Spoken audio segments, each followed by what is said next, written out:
Agustin. Bagus berdiri dulu. Oh, alright. Oh, ini nanti yang duduk di depan ya? Oh, bukan yang ini, tadi saya udah dikasih loh. Oh, siapa aja coba? Sebentar, ini nih. Oh, saya jadi Bu Maya. Tapi jadi gini ya, tapi disuruh maju apa? Yes, okay. Bacanya cuma ini. Jadi nanti yang datang cameo-nya itu Nanti ke sini. tetap 6 katanya. Iya, ada 6. Udah benar. Terus minta tambahan. Tapi Ibu Mas Tito Novianti ini yang dari sebentar, berarti tambah 7 ya, saya takut lupa. Depan-depannya udah oke kan ini ya? Takutnya ada dokter atau apa? Nah, itu dia. Aduh. Evi Kartika saya punya kayaknya namanya nih. Ini semuanya ada. Evi Kartika Masita. Nah, oh ya dia. udah, berarti ya? gini. Oke, sip. Aman. Nah, cuman yang terakhir ini Pak Samsul. Yayasan Ibu Guru.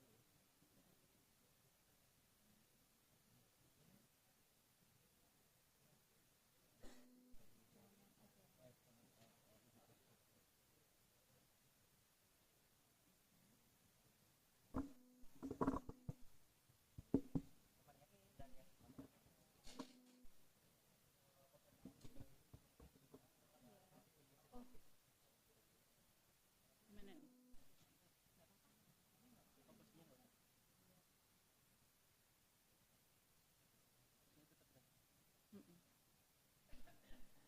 Gini.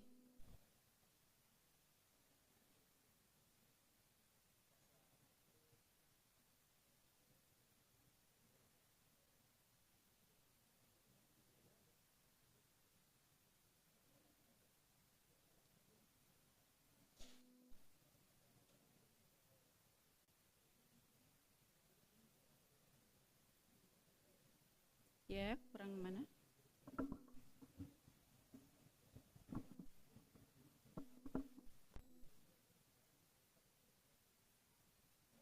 Saya nanti kasih tahu aja ya.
satu aja ya Pak? Iya. Itu untuk sana ya. Oke, siap. Mm. Oke Pak. Segini ya. Tampak kurus kan ya? Tampak kurus.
Pemberian apa souvenir.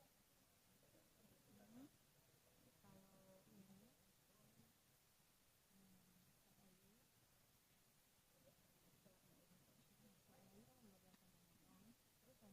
dipersilahkan duduk kembali. Jadi yang berikutnya pemberian souvenir.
Dari CSA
satu-satu gitu ya? Iya. Jadi mohon perwakilan IPB Lamongan dengan nanti IPB Ahmad Dahlan. Oh berarti maju tuh Nggak di depan aja. jadi berdiri ya, terus nanti geser. Terus kayak kita bersama ya.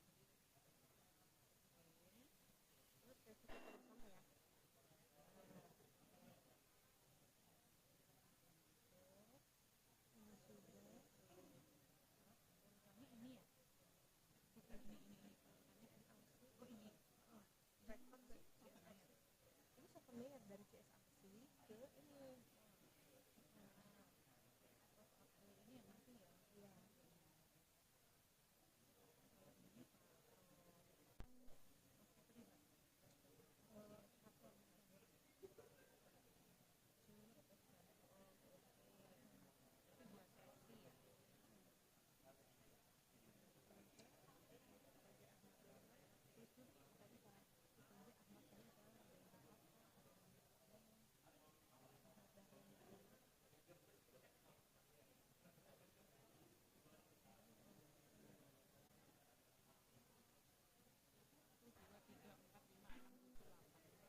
Nah, ini yang memberikan Profesor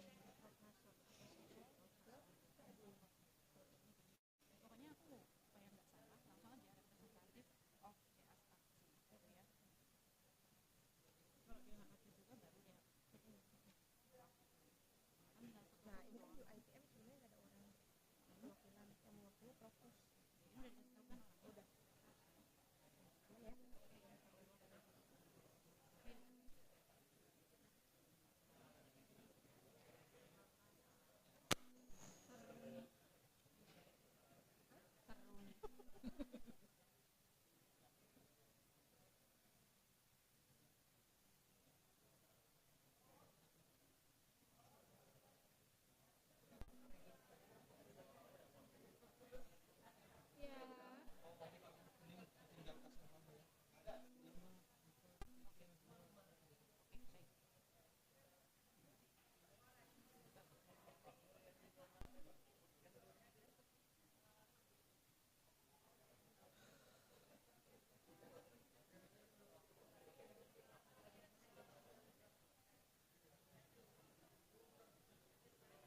ada lagi yang foto ya.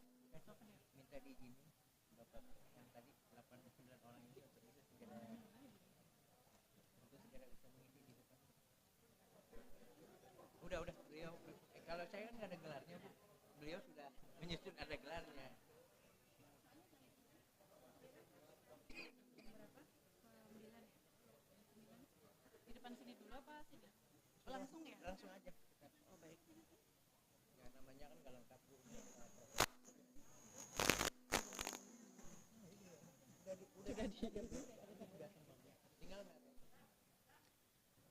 Good morning, ladies and gentlemen.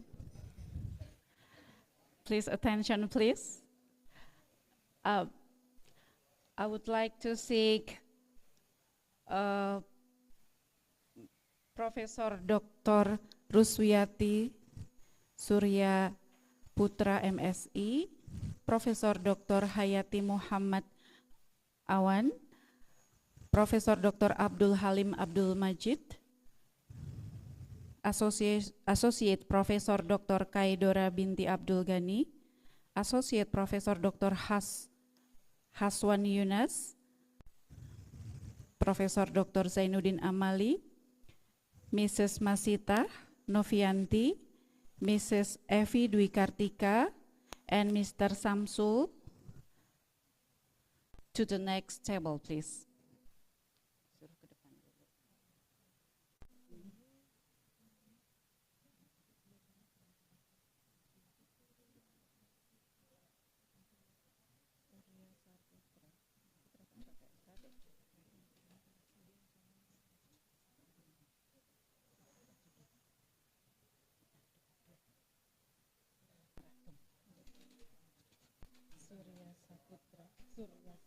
dulu.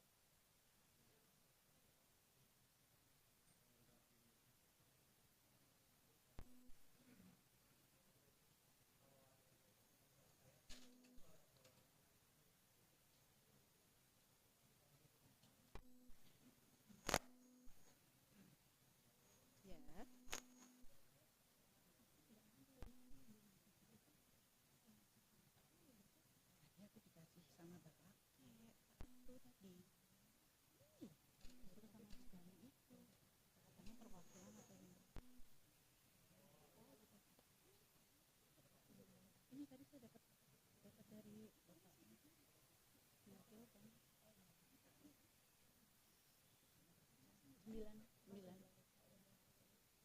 Iya.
Buat Bu Mayang.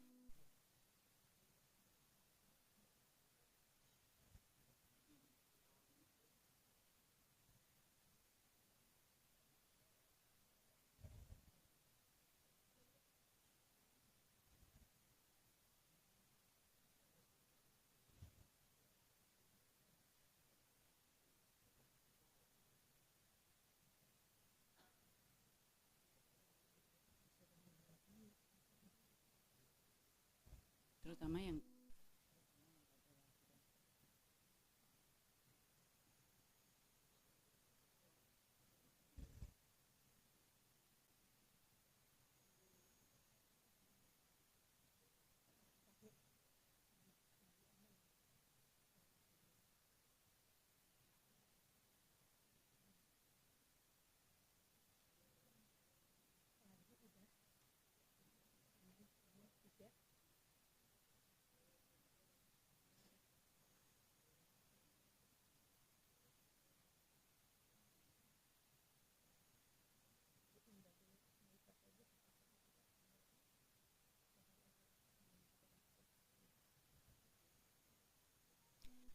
pay attention please, ladies and gentlemen. We have just begun the sessions. We are seeking you to sit in your chairs.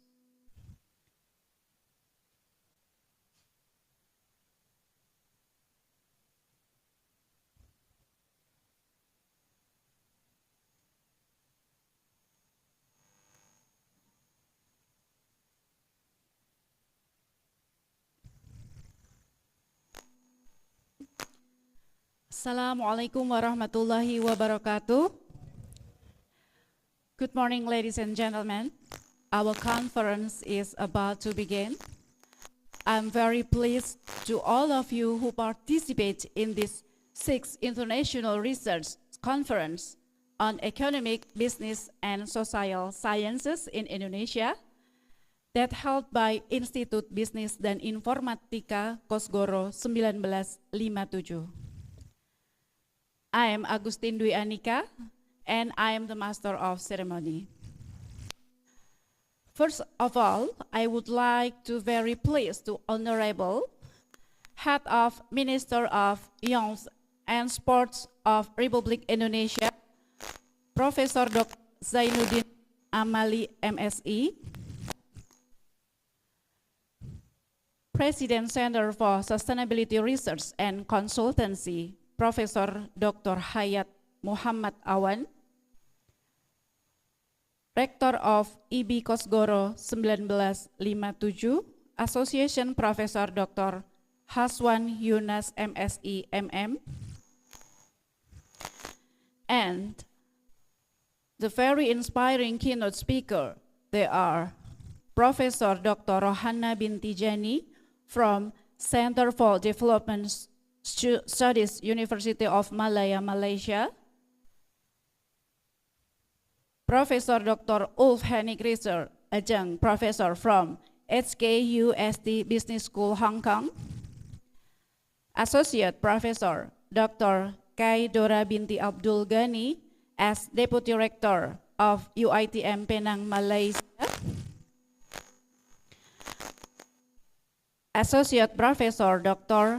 Haji Fatkul Anam, MSI, as Rector from UNISDA, and our co-host, Mrs. Masita Novianti M. Hum from Universitas Nahdlatul Ulama Sidoarjo, Mrs. Evi Dwi Kartika SA, MAK from ITB Ahmad Dahlan Lamongan, and all participants from almost 20 universities from Indonesia, Malaysia, and Pakistan. Ladies and gentlemen, may I have your attention, please? In this session, we would like to explain about today's agenda, consists of opening sessions, including welcome note and briefing, MOU signing, souvenir distribution, and photo sessions. After that, we'll move on the plenary sessions, panel discussions, and parallel sessions. Now, begin to the first agenda, listening to the national anthem moving on to the opening ceremony.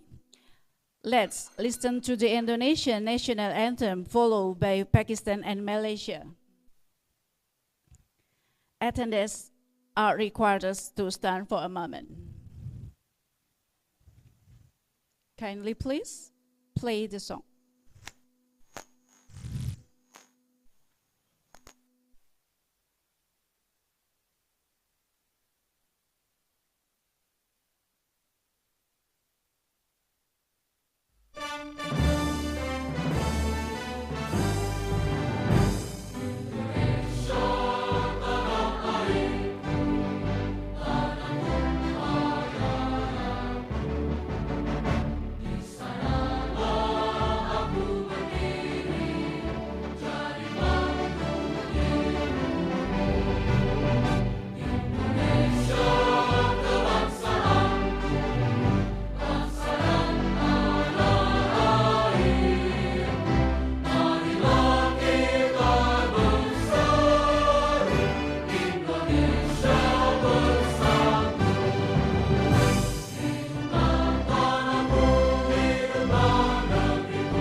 attendants are requested please to sit down.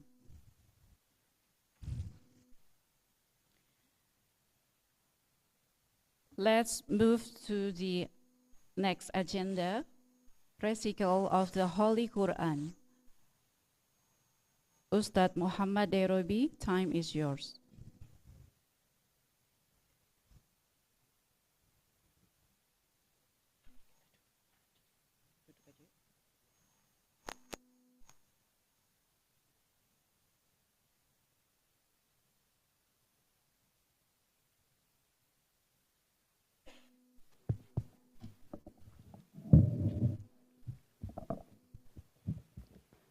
Assalamualaikum warahmatullahi wabarakatuh.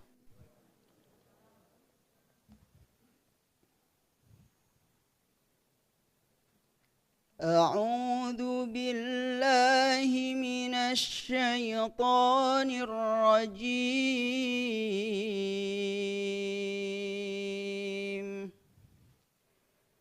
بسم الله الرحمن الرحيم.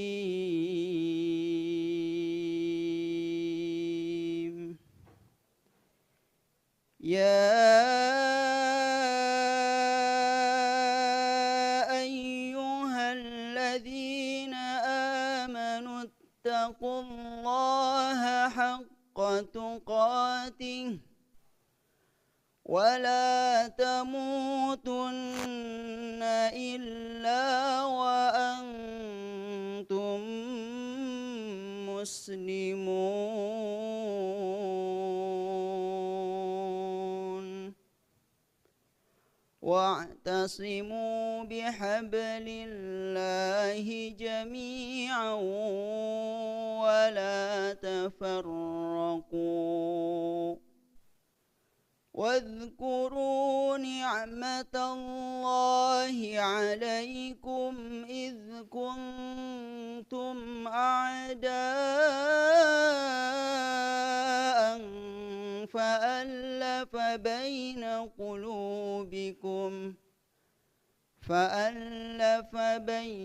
قلوبكم فأصبحتم بنعمته إخوانا وكنتم على شفا حفرة من النار فأنقذكم منها كذلك يبين الله لكم آياته لعلكم تهتدون ولتكن منكم أمة يدعون إلى الخير ويأمرون بالمعروف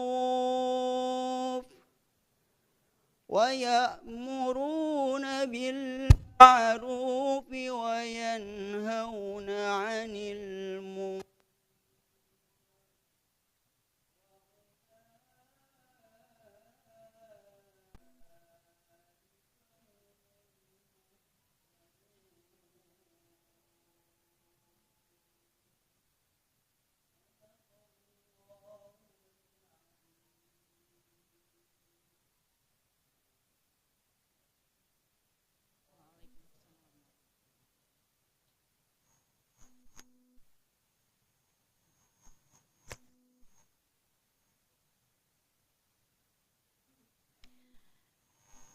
And the next agenda is welcome note and briefing by the conference chair from Professor Dr. Ruswiati Surya Saputra to Prof. Ruswiati. Time is yours.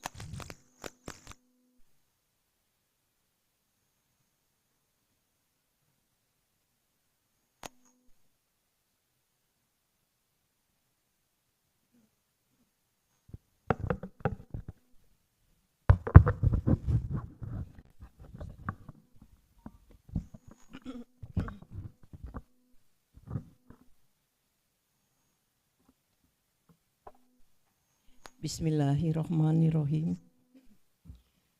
Distinguished guests and excellency, Professor Dr. Zainuddin Amali, Honorable Minister for Youth and Sport, Republik Indonesia, Professor Dr. Hayat Muhammad Awan, President Center for Sustainability Research and Consultancy, Pakistan, and also as a conference patron, Professor Dr. Associate Professor Dr. Hafswan Yunas, Rector of IBIKA 1957, Jakarta, Indonesia, and also as a conference patron, Professor Dr. Abdul Halim Abdul Majid, Vice President of CSRC, Pakistan, Professor Dr.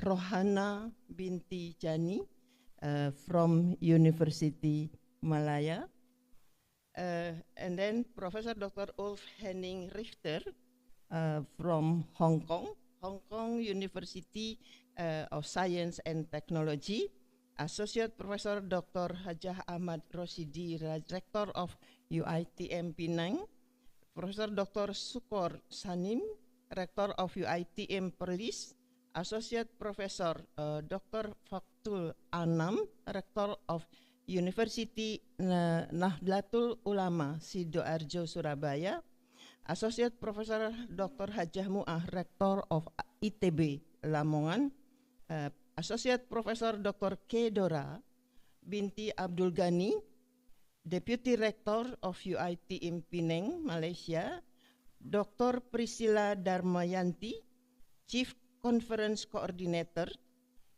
from IBK 1957, Jakarta, Indonesia, Associate Professor Dr. Sulaiman Hafiz Siddiqui as a Plenary Session Coordinator, Associate Professor Dr. Muhammad Amsal, CSRC, Pakistan, and esteemed featured keynote speakers, conference co-chair, panel discussion, presenter, and all participants of this Science and Organizing Committee members, this 6th IRC Indonesia chapter. Sorry. Ladies and gentlemen, Assalamualaikum warahmatullahi wabarakatuh, and very pleasant morning. I am Professor Dr. Ruswiati Surya Saputra as a conference chair and also Professor of Management. I am pleased to welcome you all to this 6th International Research Conference on Economic, Business and Social Sciences for Indonesia chapter. Today, March 8, 2023, in this hotel, Central Hotel, Cawang, Jakarta, Indonesia. Ladies and gentlemen, I, as a conference chair, want to share the conference brief, statistic, and its program over 2 days. The total papers received is 145, and total papers to be presented is 84, 60 papers physically, and 24 papers online presentation. The total parallel sessions are 13 in the areas of economics, business, and social sciences, which will be chaired and co-chaired by the eminent faculty member. We welcome empirical or conceptual contribution with any method or approach, particularly those who are relevant to the economy, business management, and also social sciences. In this area, may focus on topic including, but not limited on this issue, such as informatics or education, and etc. So the conference is an international collaboration as well. It is co-hosted by Institute Business and Informatika, Kosgoro 1957 Indonesia, CSRC Pakistan, and UITM Malaysia, in collaboration also with University of the Punjab Lahore, Pakistan, Universitas Nahdlatul Ulama Sidoarjo, Surabaya, Emerald Publishing, SPCRD, Pakistan, United Nations Principles of Responsible Management Education, or for ASEAN chapter, and Sekolah Tinggi Ilmu Management, Lasharan Makassar, Indonesia, and also ITB Lamongan, Indonesia. The conference keynote speakers are from distinguished universities such as from Fox Business School, Temple University, USA. Second is University of Malaya, Malaysia. From Hong Kong University of Scientific and Technology, and University Technology Mara, Malaysia. The second day of this conference is comprised of a workshop in getting published in high impact journal, will be moderated by Professor Dr. Abdul Halim Abdul Majid from University Utara Malaysia, and also as the editor of Journal of Business and Social Review in Emerging Economies.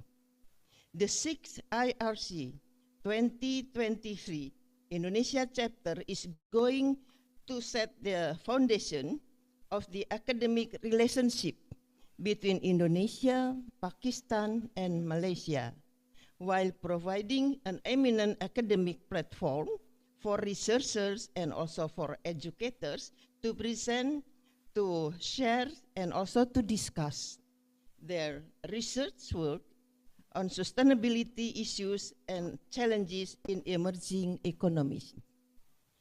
This international collaboration conference was held in Malaysia on August 17 and 18, 2022, and also in Pakistan on last February 21st and 22nd, 2023.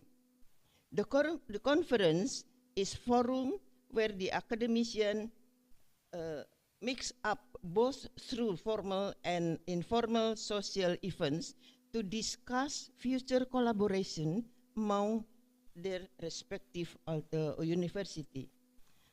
I appreciate the teamwork of scientific and organizing committee from Institute Business and Informatika, Kosgoro 957, Indonesia, and then CSRC Pakistan, and UITM Malaysia for exemplary teamwork to make this international conference a success.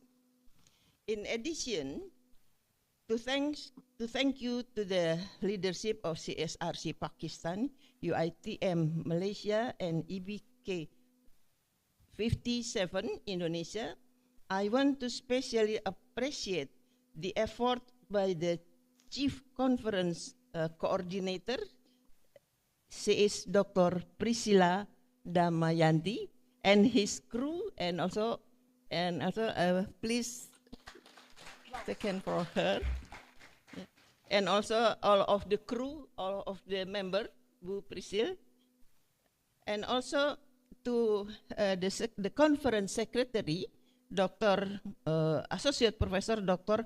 Muhammad Amsal Sahban. Where is he? And of course, the conference coordinator, Dr. Sulaiman Hafiz Siddiqui and Ms. Sadia Zulfikar, for their excellent teamwork to make this beautiful event happen today.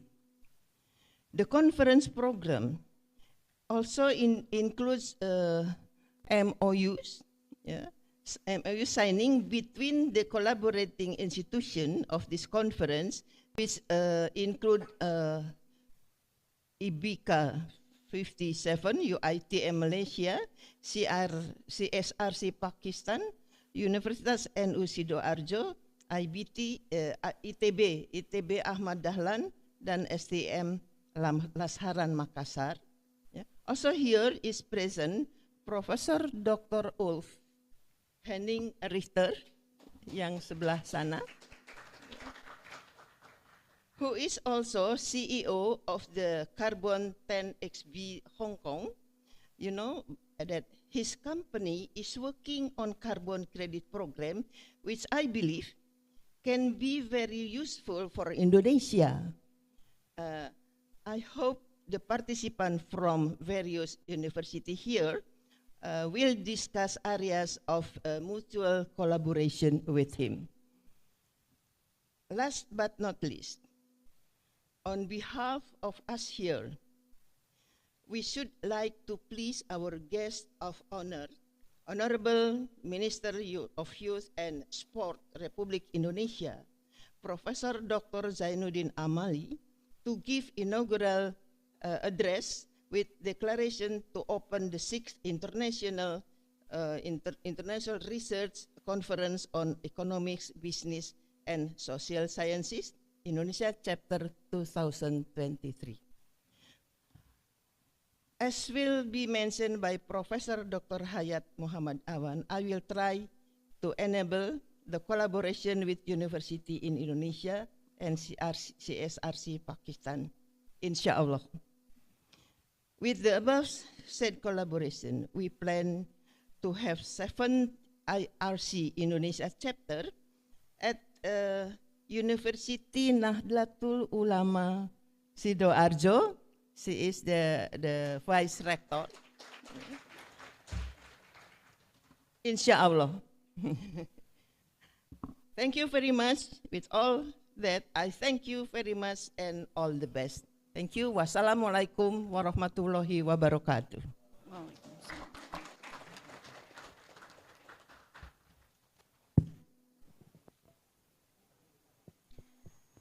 Now, we are going to listen welcome address by the conference co-host and patron and president CSRC from Professor Dr. Hayat Muhammad Awan.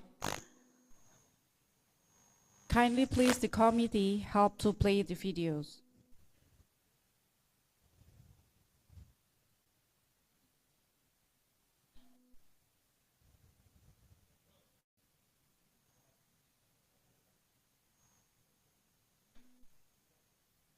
Bismillahirrahmanirrahim.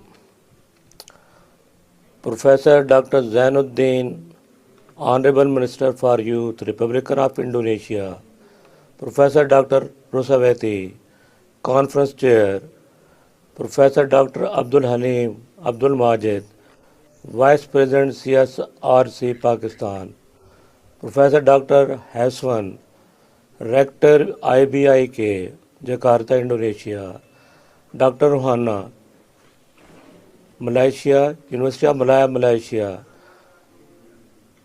Associate Professor Dr. K. Dora, Deputy Director UITM, Penang, Malaysia, Dr. Priscilla, Chief Conference Coordinator IBIK, Jakarta, Indonesia, Associate Professor Dr. Sulman Hafiz, Plenary Session Coordinator IUB, Pakistan, Associate Professor Dr. Muhammad Amsal, CSRC Pakistan, esteemed featured keynote speaker, conference co-chair, panel discussion, presenter and participant, scientific and organizing committee member of 6th IRC Indonesia chapter, ladies and gentlemen, Assalamu alaikum wa rahmatullahi wa barakatuhu. Salam from CSRC Pakistan and good morning. I am pleased to welcome you all to the 6th IRC 2023 Indonesian chapter today, March 8, Central Kemang, Jakarta, Indonesia. Ladies and gentlemen, the collaboration among CSRC Pakistan, IBIK 57 Indonesia and UIT Malaysia host 6th Conference on Malaysia chapter, going to set foundation of academic relationship between the two countries while providing a friendly and safe platform for researcher and educator to present, share and discuss their research work on sustainability issues and challenges in emerging economies. And this collaborative conference was held in Malaysia 17-18 August and in Pakistan 21-22 University of the Punjab, Lahore, Pakistan. CSRC is working since 2015 for inter-university linkage among the emerging and developing countries, especially between Malaysia and Pakistan. So these conferences are not just the venue for the discussion of sustainability, challenges and issues faced by the developing countries, but it is also a forum that enable education and tourism to provide academic opportunity for the academia of both sides. This conference is forum where the academician mix up both through formal and informal social events to discuss future collaboration among their respective universities. I appreciate the teamwork of scientific and organizing committee from CSRC Pakistan, IBIK 57 Indonesia, and UITM Penang and Sharm Malaysia for exemplary teamwork to make this conference a success.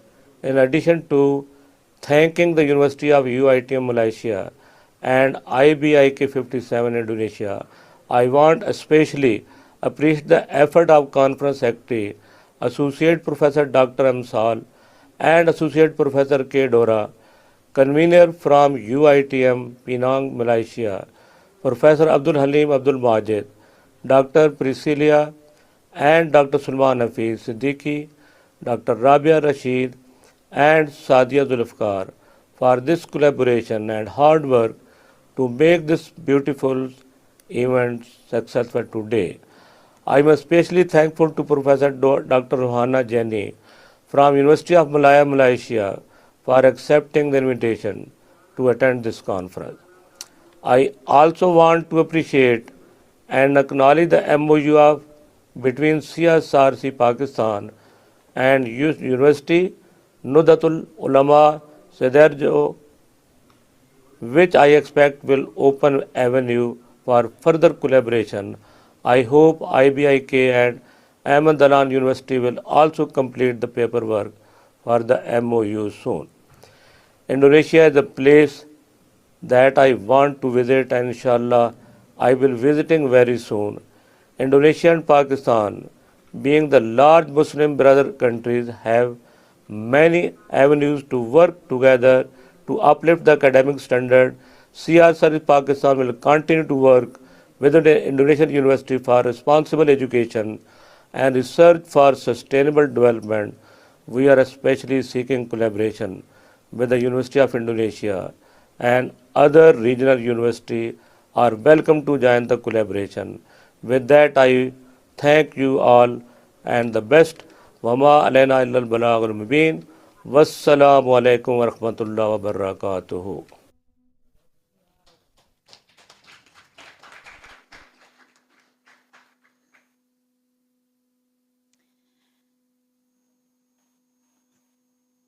And the next agenda is welcome address from Professor Dr. Abdul Halim Abdul Majid as co-host and patron from TSRC. To Professor Abdul, time is yours.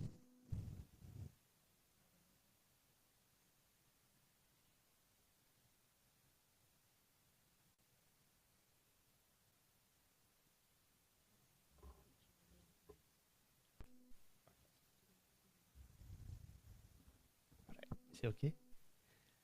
Assalamualaikum warahmatullahi wabarakatuh. And a very good morning. Salam, selamat siang. Alhamdulillahi rabbil alamin. والصلاة والسلام على أشرف الأنبياء والمرسلين وعلى آله وصحبه أجمعين. First and foremost, thank you very much, the MC or Master of Ceremony for today's event, the Honorable Minister of Youth and Sports, Republic of Indonesia, Professor Dr. Zainuddin Amali, who will be officiating our 6th International Research Conference on Economics, Business, and Social Sciences Indonesia chapter. The delegates from different universities, I would like to mention a few as what have been mentioned by the previous presenters and speakers, like Institute of Business and Informatica, Kosgoro, 1957, the Senate members of IBI, Kosgoro, 1957, Director, the top management of IBI, and also the representative from Universitas Nahdlatul Ulama Indonesia, the representative and keynote speakers from University Malaya, from UITM, University Institute Technology Mara, Malaysia, from University of Hong Kong, our Professor Richard, and presenters, paper presenters, either you are going to present face-to-face or those presenters will be presenting via online. So on behalf of CSRC again, actually as what has been mentioned by our President, Professor Hayat Muhammad Awan just now, we are very pleased to work together with the organizing committee of Indonesia chapter, Dr. Parsila, Associate Professor Dr. Amshal, and your team. Thank you very much for your willingness to have the 6th International Research Conference on Economics, Business, and Social Sciences together with CSRC and other counterparts. As far as the information to be shared via this opportunity, I would like to inform every one of you that CSRC is not only operating from Multan, Pakistan, Lahore, Pakistan, or Bahawalpur, Pakistan. We have our strategic partners in Malaysia, like myself. I'm still working in Malaysia, not yet be part and parcel of Pakistan as far as citizenship is concerned. We also have strategic partners in Indonesia, such as STIM Laskaran Makassar, and we hope that we are going to have more strategic partners, such as IBI Kosgoro 1957, Universitas Nahdlatul Ulama Indonesia, and I hope that the opportunities that we have during this two-day conference will be of another platform for all of us to get to know each other, and we are going to collaborate in organizing not only conferences, but also research collaborations via so-called matching grant. Or we can also collaborate in terms of publication by co-authoring articles. And we are going to aim in publishing our articles not only in highly regarded refereed journals, but we are aiming higher to publish our articles in Scopus Index as well as Web of Science WS. So I hope the opportunity that we have today, we are going to optimize in getting to know each other better so that we can work together in a better way, in a more professional, effective, and efficient way for whatever professional endeavor that we are going to engage in the very near future. So dear all respected delegates, I hope this opportunity will be taken by all of us, regardless of the top management from different universities and strategic partners, but also to be taken by our students S1 sekiranya di Indonesia, sarjana muda di Malaysia, or bachelor degree in other parts of the world, S2, sarjana ataupun masters, S3, PhD, S3 di Indonesia, right?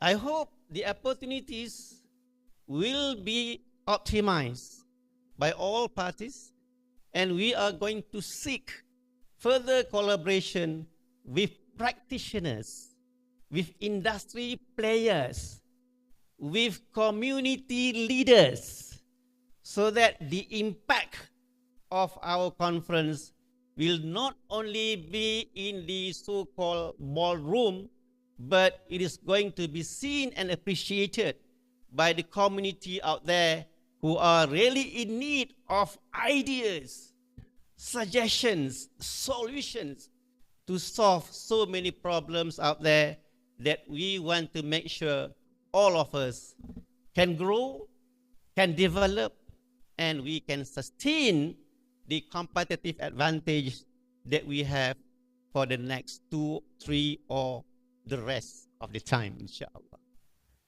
I hope I have said enough. We are going to have a lot more opportunities to get to know each other, and hopefully by getting to know more about each other, we are going to have more and more events after this, and we are going to engage with other parties so that the benefits of our conference will be of benefits to all, and it will contribute to the Sustainable Development Goals, United Nations. So with that, once again, thank you very much, Professor Dr. Rusiati, the chairperson of the conference, and your team. And thank you very much, everyone. And hopefully we can focus, we can benefit from this 2-day conference of the 6th International Research Conference on Economics, Business, and Social Sciences. With that note, thank you very much. Assalamualaikum warahmatullahi wabarakatuh. Thank you.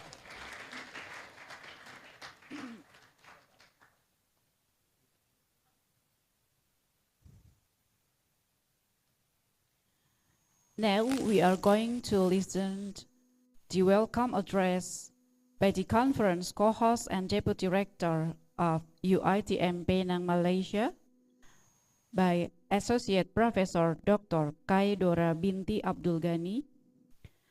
Kindly please, the committee help to play the video.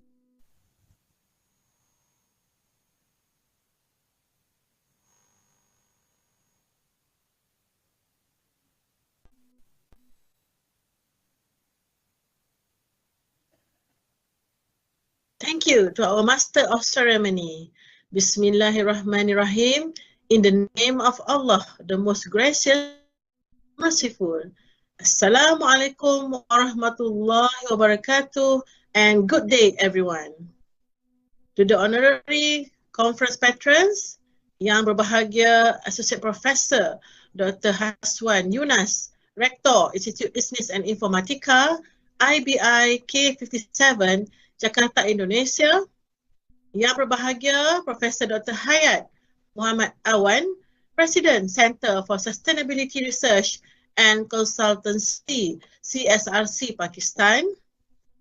Yang Berbahagia Datuk Profesor Teknologi Dr. Hajah Roziah Muhammad Janor, the Vice Chancellor of University Technology MARA, UITM, Malaysia, the Honorable Conference Chair, Professor Dr. Ruswiati Surya Saputra, Business Administration, Institute of Business and Informatika, Kosgoro, 1957, Jakarta, Indonesia.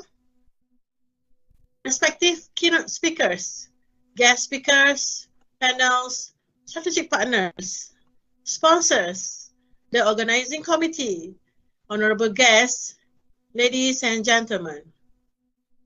Alhamdulillah, let us extend our sincere gratitude to Allah Subhanahu wa Ta'ala for giving us the opportunity to be here today in the 6th International Research Conference on Economics, Business and Social Sciences, Indonesia Chapter, 8 to 9 of March 2023, located at Central Cawang Hotel, Jakarta, Indonesia.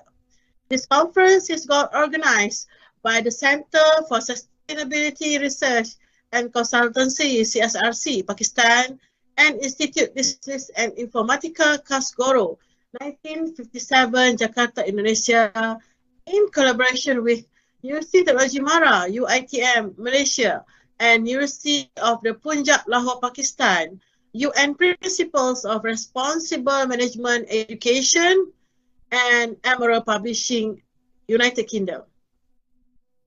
On behalf of University Technology MARA, it is my utmost pleasure to welcome all participants to this conference, which brings together experts and academics from around the world. I would love to congratulate the organizing committee for making this conference a successful event. With the theme, Digitalization of Sustainable Business and Society in Emerging Economies, this conference aims to foster further collaborations and exchange new ideas among researchers, academicians, and industry professionals from all over the world in the field of economics, business, social sciences, and education. Ladies and gentlemen, synergy and collaborative work are the core of our task, and I am very proud to announce that in conjunction with this conference, there are a few letters of intention that will be signed with Institute of Technology and Business Ahmad Dahlan, ITB-AD Lamongan, Universitas Nahdlatul Ulama Sidoarjo, Yunusida, Sekolah Tinggi Ilmu Manajemen, STIM, Lasharan Jaya Makassar, and Institute Business and Informatika, Kosgoro, 1957. These LOIs will lead to MOU and MOA signing with the respective institution that I have just mentioned. Hence, the Memorandum of Understanding and Memorandum of Agreement signing, among others, will establish friendship, cooperation, and promotion of mutual understanding in academic, cultural, and scientific activities, develop research, joint publication, innovation, and entrepreneurial partnership. Also, institutional exchange between students and staff from each partner institution, as well as organized symposium, conference, short courses, and meetings on research issues with each organization. And last but not least, and any cooperation or cooperation in any other areas as agreed to by the parties from time to time. Yes, I would like to take this opportunity to express my heartfelt appreciation to all parties who have directly and indirectly contributed toward the success of this auspicious event, especially to the committed and passionate committee members, keynote speakers, reviewers, juries, guest speakers, presenters, and all participants. May Allah Subhanahu wa Ta'ala reward us greatly for these good efforts.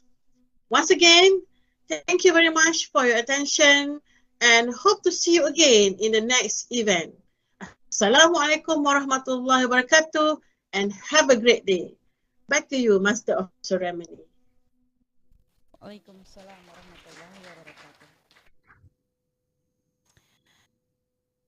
The next agenda is welcome address by the conference host and patron and Rector IBIK 57, Associate Professor Dr. Haswan Yunus, MSE, MM.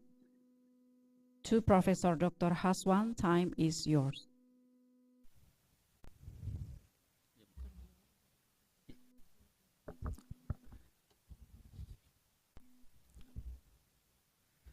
Honorable Minister of Youth and Sport Republic of Indonesia, Professor Dr. Zainuddin Amali, SA MSE. Thank you very much, Professor, for taking time out of your busy schedule to attend this conference.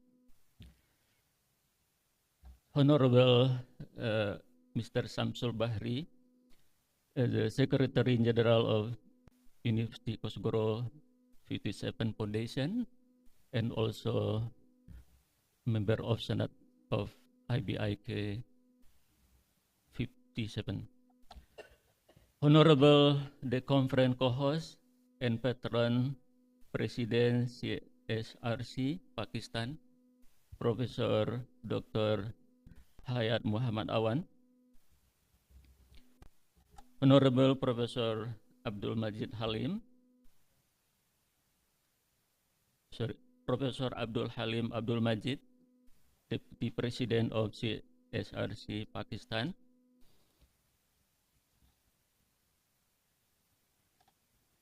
Honorable Conference Co-host and Deputy Rector UiTM Penang, Malaysia, Associate Professor Dr.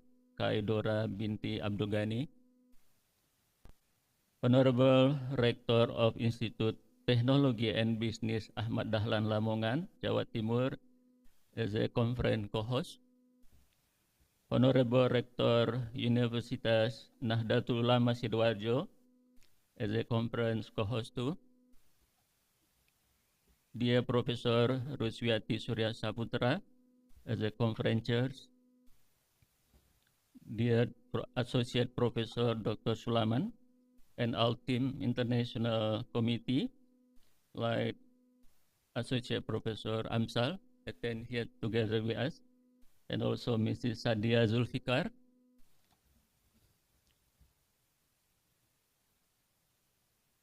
dear Dr. Priscilla Damayati, MM, MAK, as a Organizing Committee National Indonesia, and our team, dear keynote speakers, like Professor Rohana from University Malaya, also Professor Dr. Ulf Henning Richter, Hong Kong University, and also invite guests, moderator, and all participants of this conference who attend the conference in Jakarta, and also the ones who join this conference online. Assalamualaikum warahmatullahi wabarakatuh. Alhamdulillah wa syukurillah wa la hawla wa la quwata illa billah. Allahumma sholli ala Sayyidina Muhammad wa ala alihi wa sahbihi ajma'in.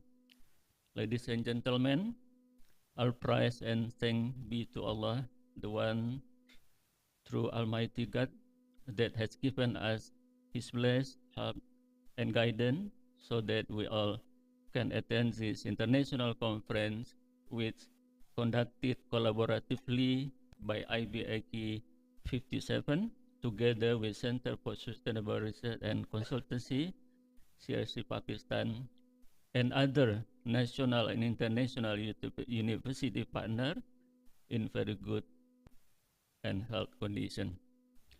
We like to say thank you very much to the head of CRC Pakistan and all the supporting team from Indonesia, Malaysia, fellow university partner rector, whom we cannot mention one by one, who have already done their best effort to support, help us to prepare and conduct this conference, either as a speaker, committees, or participant, in which number of people submitted has reached 145 people from Indonesia and also other countries. Let me invite you to applause to the committee has first our target 100 people. Alhamdulillah, for opportunity say just now more than our imagination, 145 people. Thank you also for Professor Abdul Halim Abdul Majid as the international committee. Ladies and gentlemen, as we know, to develop science and technology, international cooperation is needed, with the aim of elevating human dignity and standard by enforcing research and community service network, production scientific external publication in reputable international journal, and proceeding and disseminate the result to international society. Therefore, we are very happy and welcoming this international conference that has relating them the sustainability issue, economic, business, and social science in emerging economic. Ladies and gentlemen, we are very appreciate the theme that is carried out in this occasion.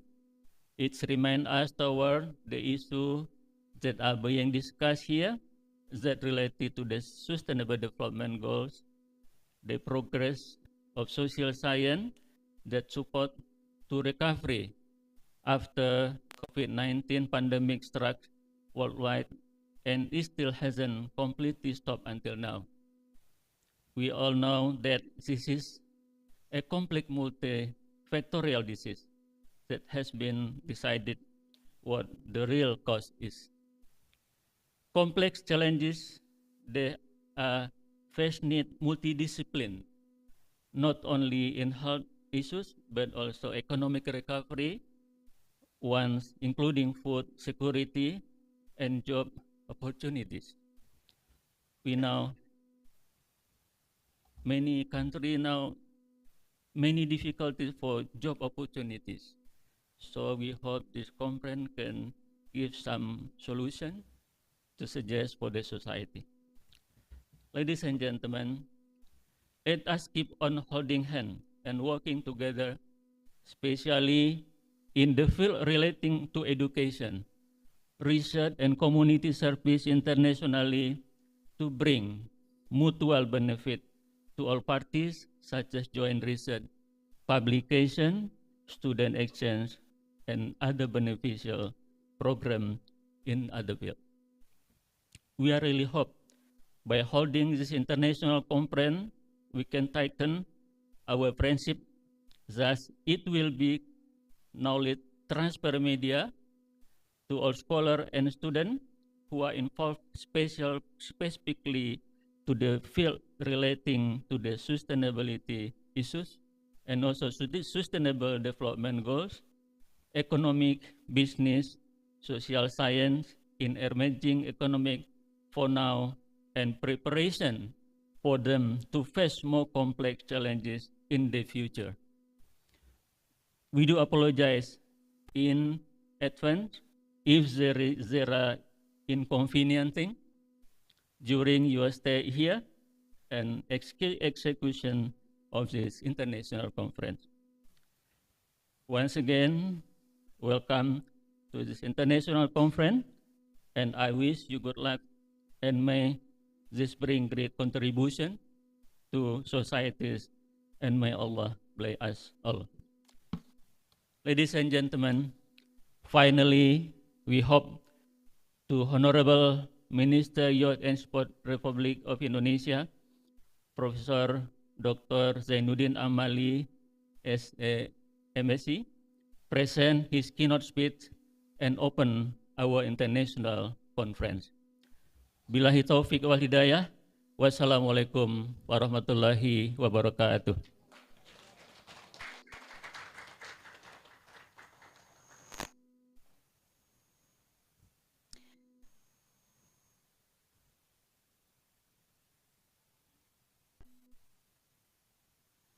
Now we are going to listen inaugural address by the guest of honor, Honorable Mr. Minister of Youth and Sport, Republic of Indonesia, with declaration to open the conference by Professor Dr. Zainuddin Amali, SAMSE. To Professor Zainuddin, time is yours. Yeah, thank you. Bismillahirrahmanirrahim. Assalamualaikum warahmatullahi wabarakatuh. Good morning, selamat pagi, salam sejahtera buat kita semua. Om Swastiastu, Namo Buddhaya, salam kebajikan. Alhamdulillah, alhamdulillah, wa syukurillah, wa la hawla wa la quwata illa billah. Honorable Professor Dr. Hayat Muhammad Awam, from Center for Sustainability Research and Consulting, Professor Dr. Aswan Yunas, Rektor Institut Bisnis Informatika Kosgoro 1957, dan para hadirin sekalian. To all participants, I would like to thank you for attending and participation in this great event. Alhamdulillah, Pak Rektor, Profesor Haswan Yunas, dapat mengadakan acara ini, dan seluruh hadirin, tentu saya menyambut baik kegiatan ini, dan mudah-mudahan kegiatan ini akan berlangsung dengan lancar dan akan bermanfaat untuk semua peserta khususnya dan untuk pembangunan di Indonesia khususnya yang berkaitan dengan riset, ekonomi, bisnis, dan social science. Sebagai perguruan tinggi tentu punya tugas untuk melakukan kegiatan-kegiatan atau hal-hal yang seperti ini, yang tercakup dalam Tridharma Perguruan Tinggi, dan IB Kosgoro 1957 sudah melakukan hal yang tepat. Oleh karena itu pemerintah memberikan dukungan dengan sebaik-baiknya, dan atas kehadiran para peserta tentu juga kami apresiasi. Terima kasih Pak Prof. Haswan Yunas. It is an honor for Indonesia to host the 6th International Research Conference in Economic, Business, and Social Science on 8 to 9 March 2023. As a nation, we set out to achieve international excellence in both education and research. Therefore, I strongly encourage every member to actively engage in international conference in order to network and communicate with other research. I know the conference success depends on the supporting organization. Therefore, I appreciate and thank all the members of the organizing committee who have all worked hard to finance and make this conference happen. And finally, by saying Bismillahirrahmanirrahim, I officially open the 6th International Research Conference in Economic, Business, and Social Science 8 to 9 March 2023. Thank you and have a wonderful conference. Assalamualaikum warahmatullahi wabarakatuh.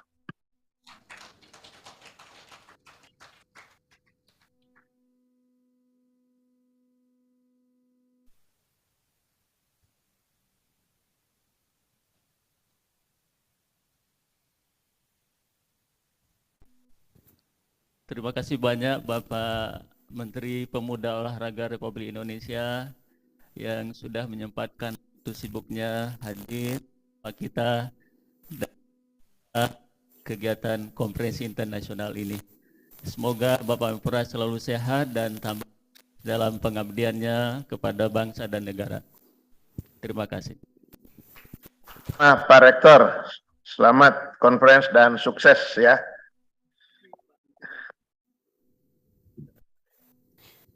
Thank you very much for Professor Dr. Zainuddin for your time and insight for us. Also, we would like to thank all the speakers once again who gave remark in these opening sessions.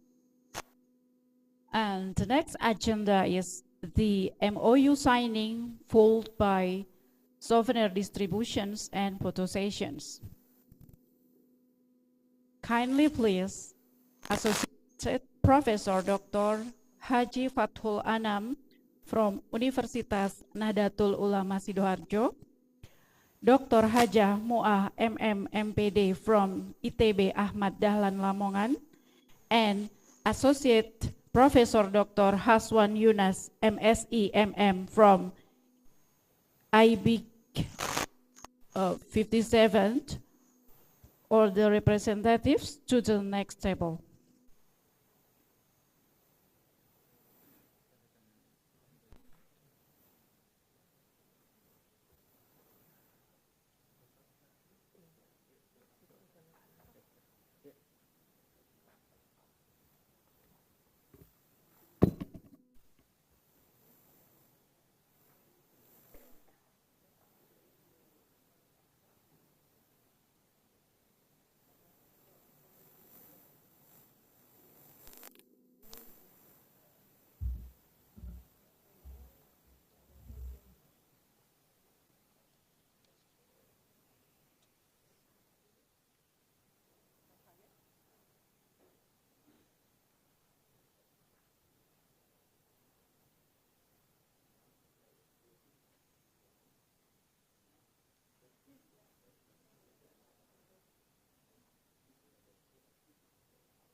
And for the souvenir distribution and photo session purposes,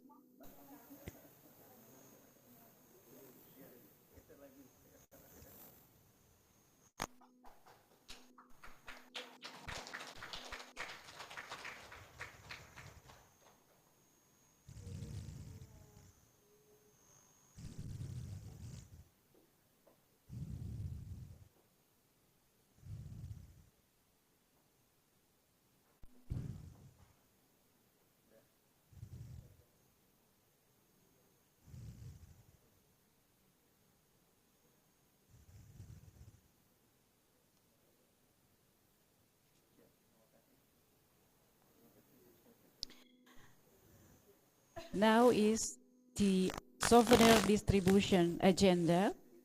Please, Professor Abdul from TSRC to deliver the souvenir to Professor Ruswiati.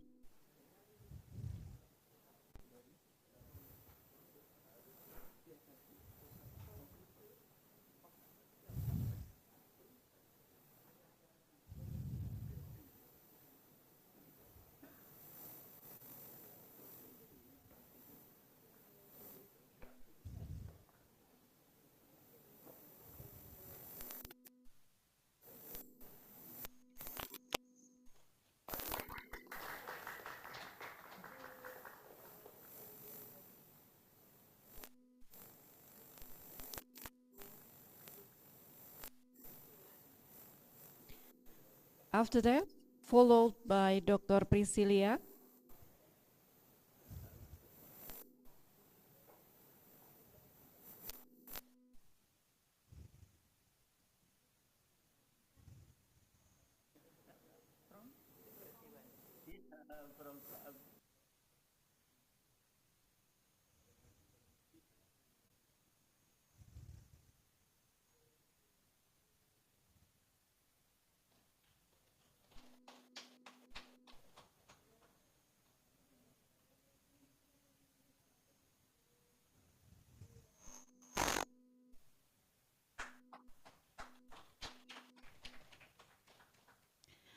Followed by Associate Professor Haswan.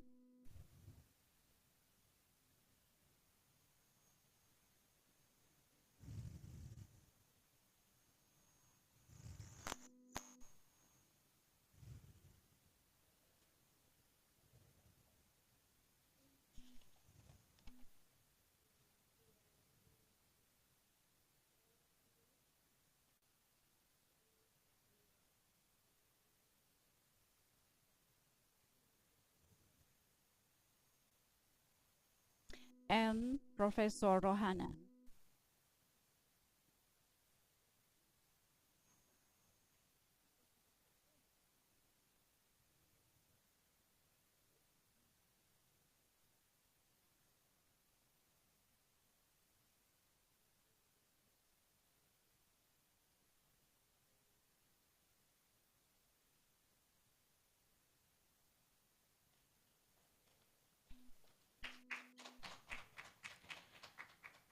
Now, souvenir distribution from IBIC. Please, Associated Professor Haswan to deliver to Professor Abdul.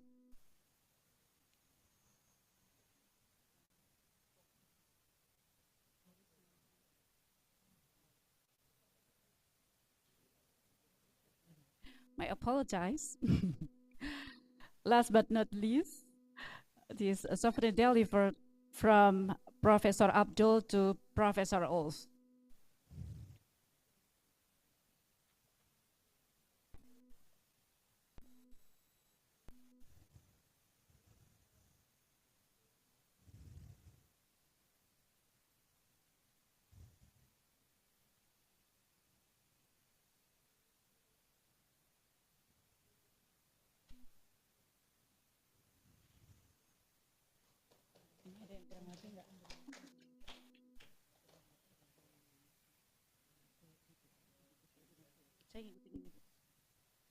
And now, the delivery souvenir sessions from EB, from Associated Professor pass on to Professor Abdul from GSRC.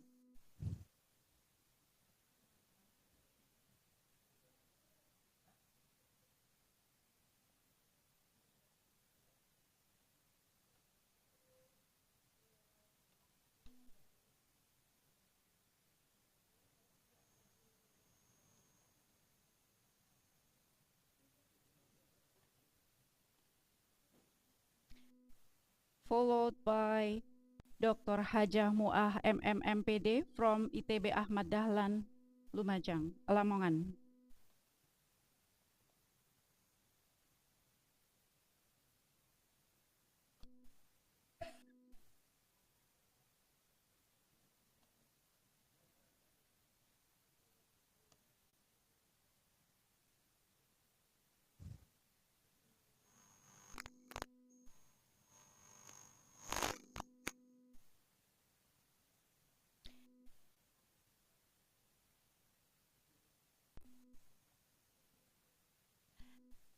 Followed by Associate Professor Dr. Haji Fathul Anam from Universitas Nahdlatul Ulama Sidoarjo.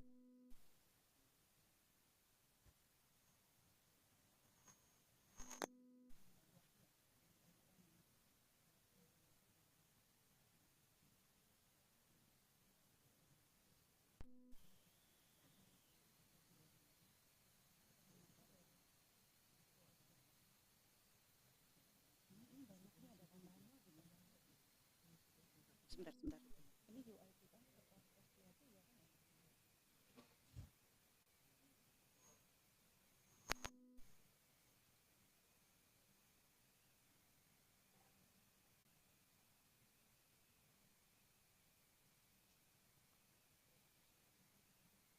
Mewakili UITM. Benar nggak sih? Udah. Online kan ya beliau itu? Nggak usah ya?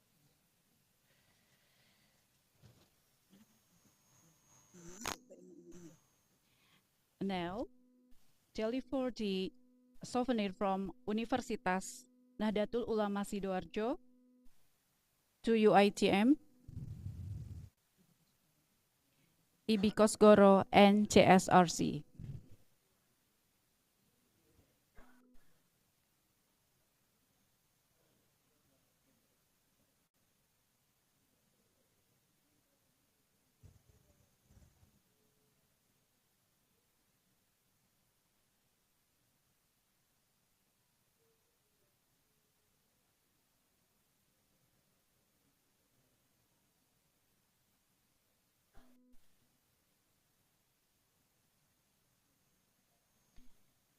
Followed by delivery souvenir from ITB Lamongan to UITM, IB Kosgoro, and GSRC.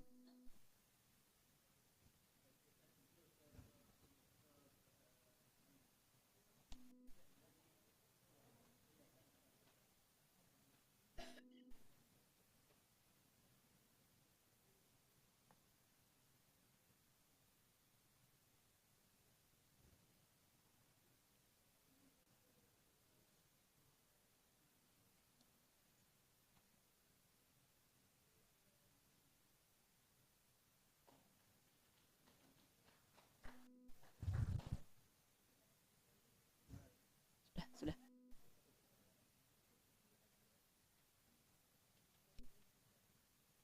Now delivery souvenir from Unsida to UITM.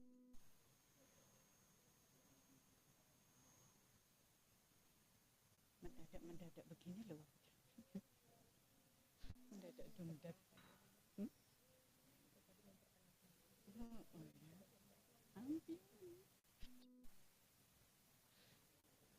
Masih keburu sini. Istirahat sampai jam 11 ya, benar ya berarti. Kontrak itu coba. Enggak sih? Udah jam 11 tuh udah mulai ya. Masih bisa kan? Istirahat dulu.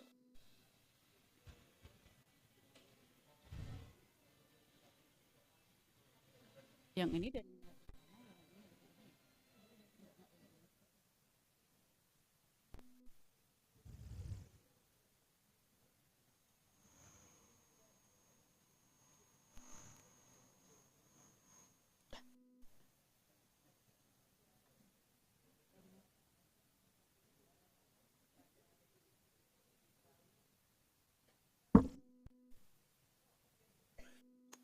now delivery the souvenir from ITB Lamongan to UITM, EBK, and GSRC.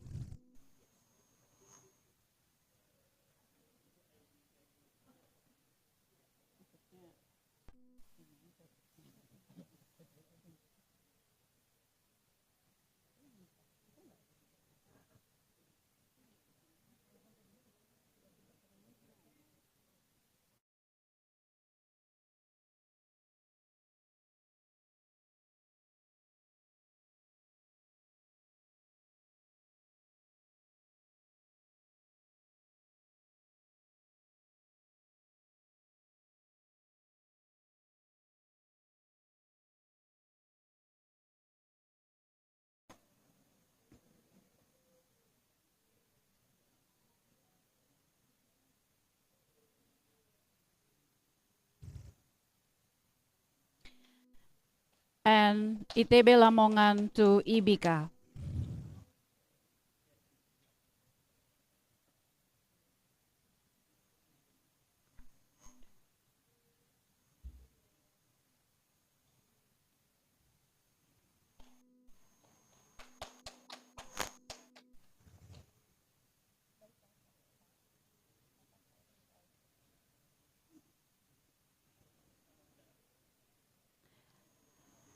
Yeah.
Again, please give big applause for host and co-host.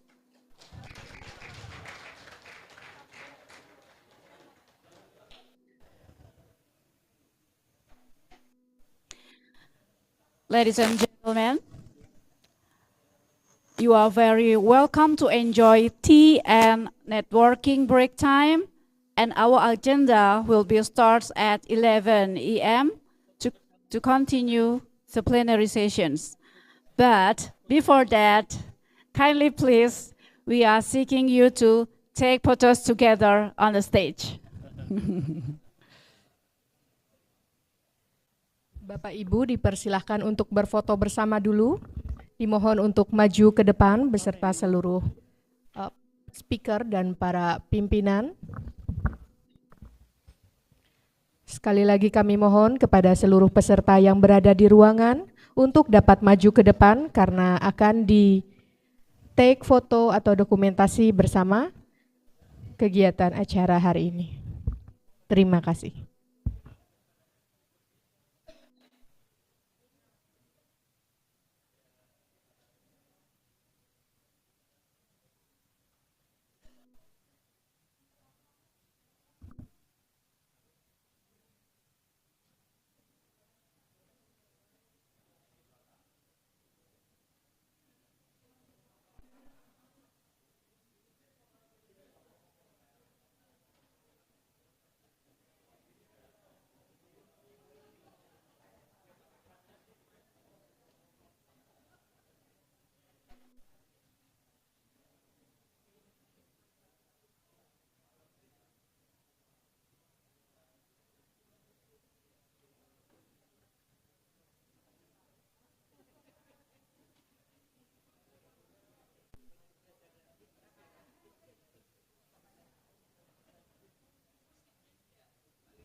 Baik, sekali lagi kami himbau kepada seluruh peserta yang berada di ruangan untuk mohon dapat maju ke depan karena sesaat lagi akan kita ambil sesi foto bersama dengan seluruh pemateri hari ini dan seluruh peserta yang hadir.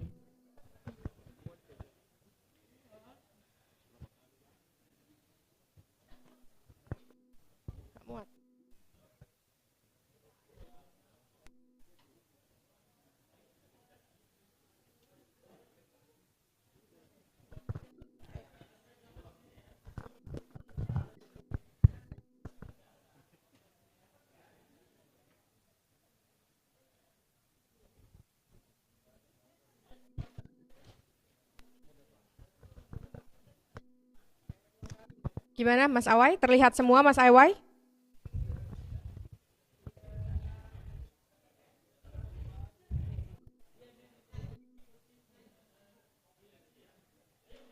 Ya, saya izin pandu Bapak Ibu.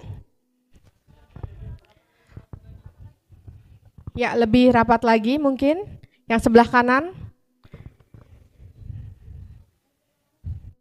Yang sebelah kanan agak geser. Mungkin posisinya miring supaya dapat semuanya ya Bapak Ibu.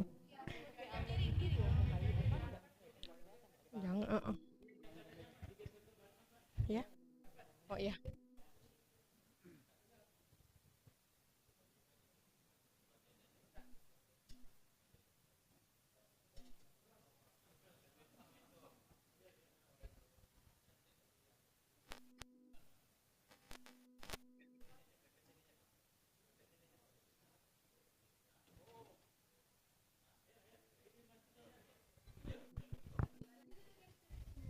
Gimana?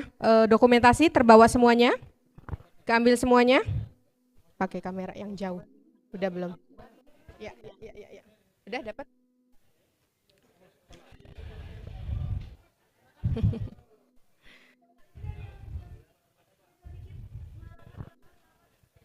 Bu MC sudah merapat Bu MC? Oh, aman ya? Baik.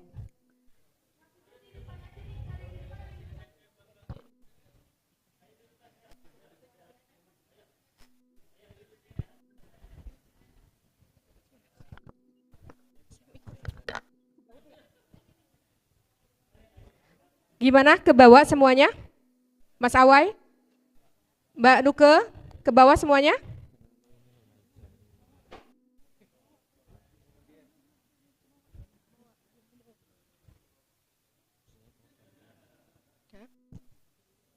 Bawah nih, yang pojok. Mepet lagi, terus. Geser terus. Terus. Oke. Dapetin dong.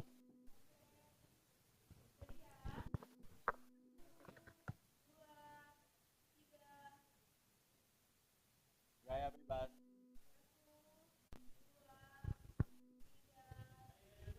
Ya, gaya bebas, free.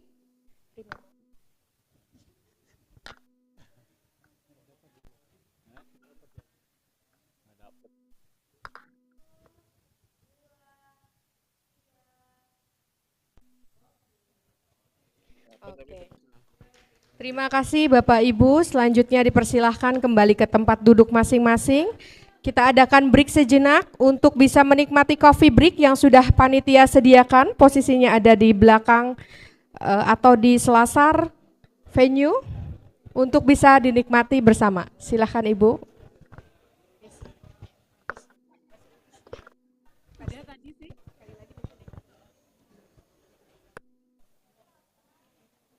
Ladies and gentlemen, please enjoy tea and networking break time. And our agenda will be start at 11 at the morning to continue the plenary sessions.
menit lagi acara akan dimulai sesuai dengan susunan acara.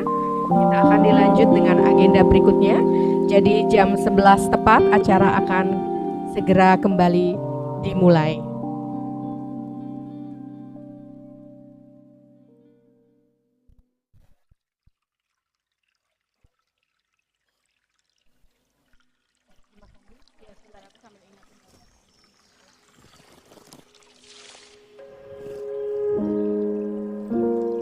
Please be reminded that our agenda will be start at 11 a.m.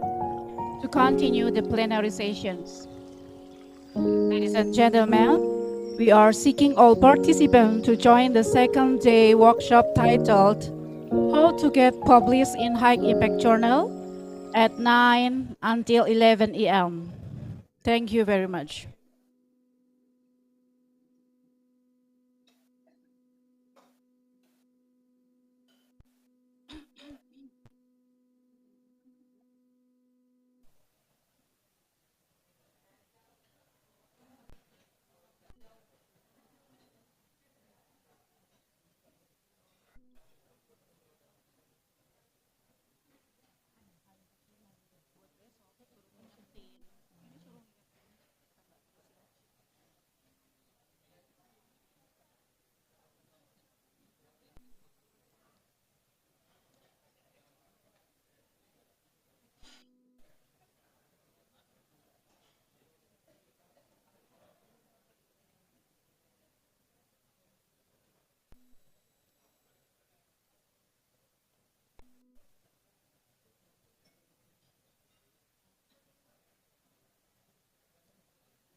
Baik Bapak Ibu, mohon perhatiannya karena sesaat lagi acara akan dimulai pukul 11 tepat. Mungkin Bapak Ibu yang masih menikmati bisa diambil atau dibawa ke tempat duduknya masing-masing karena selanjutnya akan kita adakan agenda berikutnya adalah plenary session. Baik. Ladies and gentlemen, please attention. We just held the plenary session. You possible to bring your food, coffee and tea to your table. Ininya dinaik. Ini udah deket banget soalnya.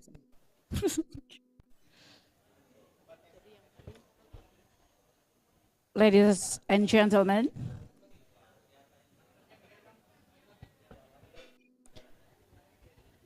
good afternoon. Ladies and gentlemen. Sekarang aja nih. Langsung aja. Sekali lagi aku ini. Sekali lagi aku bahasa Indonesianya. Oh, sekarang langsung mulai aja, Mbak. Nanti masih tektokan dulu. Kita akan segera mulai. Nggak mau ngomong. Nggak mau ngomong, kita akan segera mulai.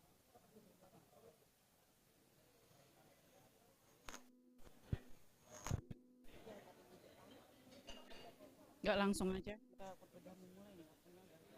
Mepet soalnya. Baik Bapak Ibu, acara akan kita lanjutkan kembali, jadi mohon untuk dapat menempati tempat duduknya masing-masing. Karena kita harus masuk kepada agenda berikutnya. Baik, silakan Bu MC.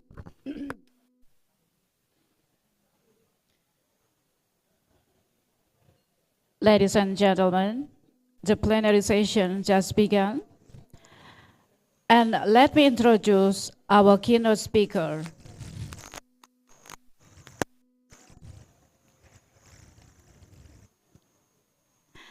Our keynote address is Professor Dr. Hana Binti Jani from Center for Development Studies, University of Malaya, Malaysia.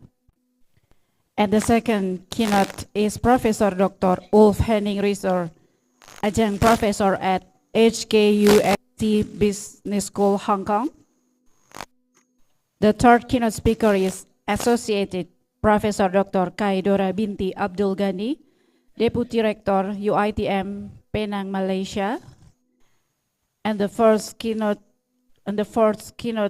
speaker, Professor Dr. Jose Munoz from Fox School of Business, Temple University of United of America. I believe that our very inspiring keynote speaker will share insight in common issues, and they are very useful for future science continuation. Now, please welcome our first keynote speaker, Professor Dr. Rohana. Time is yours.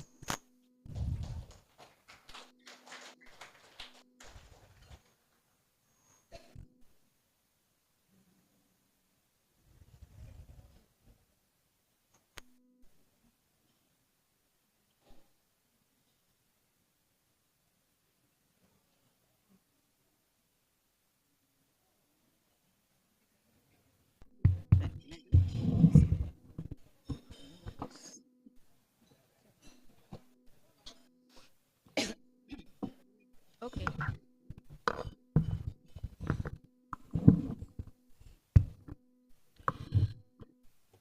Thank you, Madam MC. Bismillahirrahmanirrahim.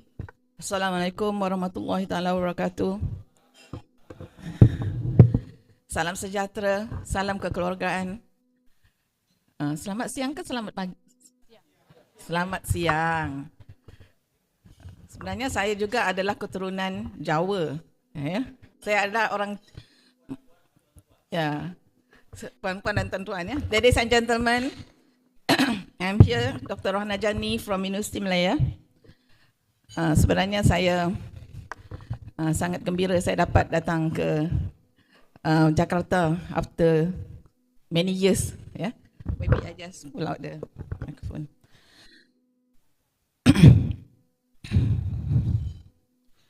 Jadi, ladies and gentlemen, distinguished guests, distinguished speakers, once and foremost, I would like to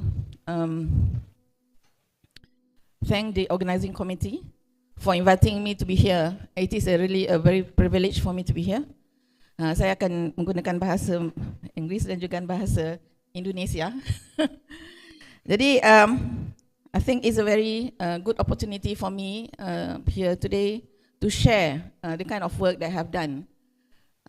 Research is very, very interesting. I have been telling my young lecturers, when you do research, you have to have a soul. You cannot do research just for the sake of ISI publication, Scopus, index. That is not research. Yeah? Buat research mesti ada jiwa. Kalau tidak ada jiwa, research tidak akan menjadi kemana-mana. Jadi, for today, what I'm going to share with the audience is my work that I have been doing during the pandemic. Okay, during the pandemic, the program is very much on economic strengthening program of deaf community. Tuli ya, di sini dikatakan tuli ya. Deaf community in the midst of the COVID-19, a community-based approach.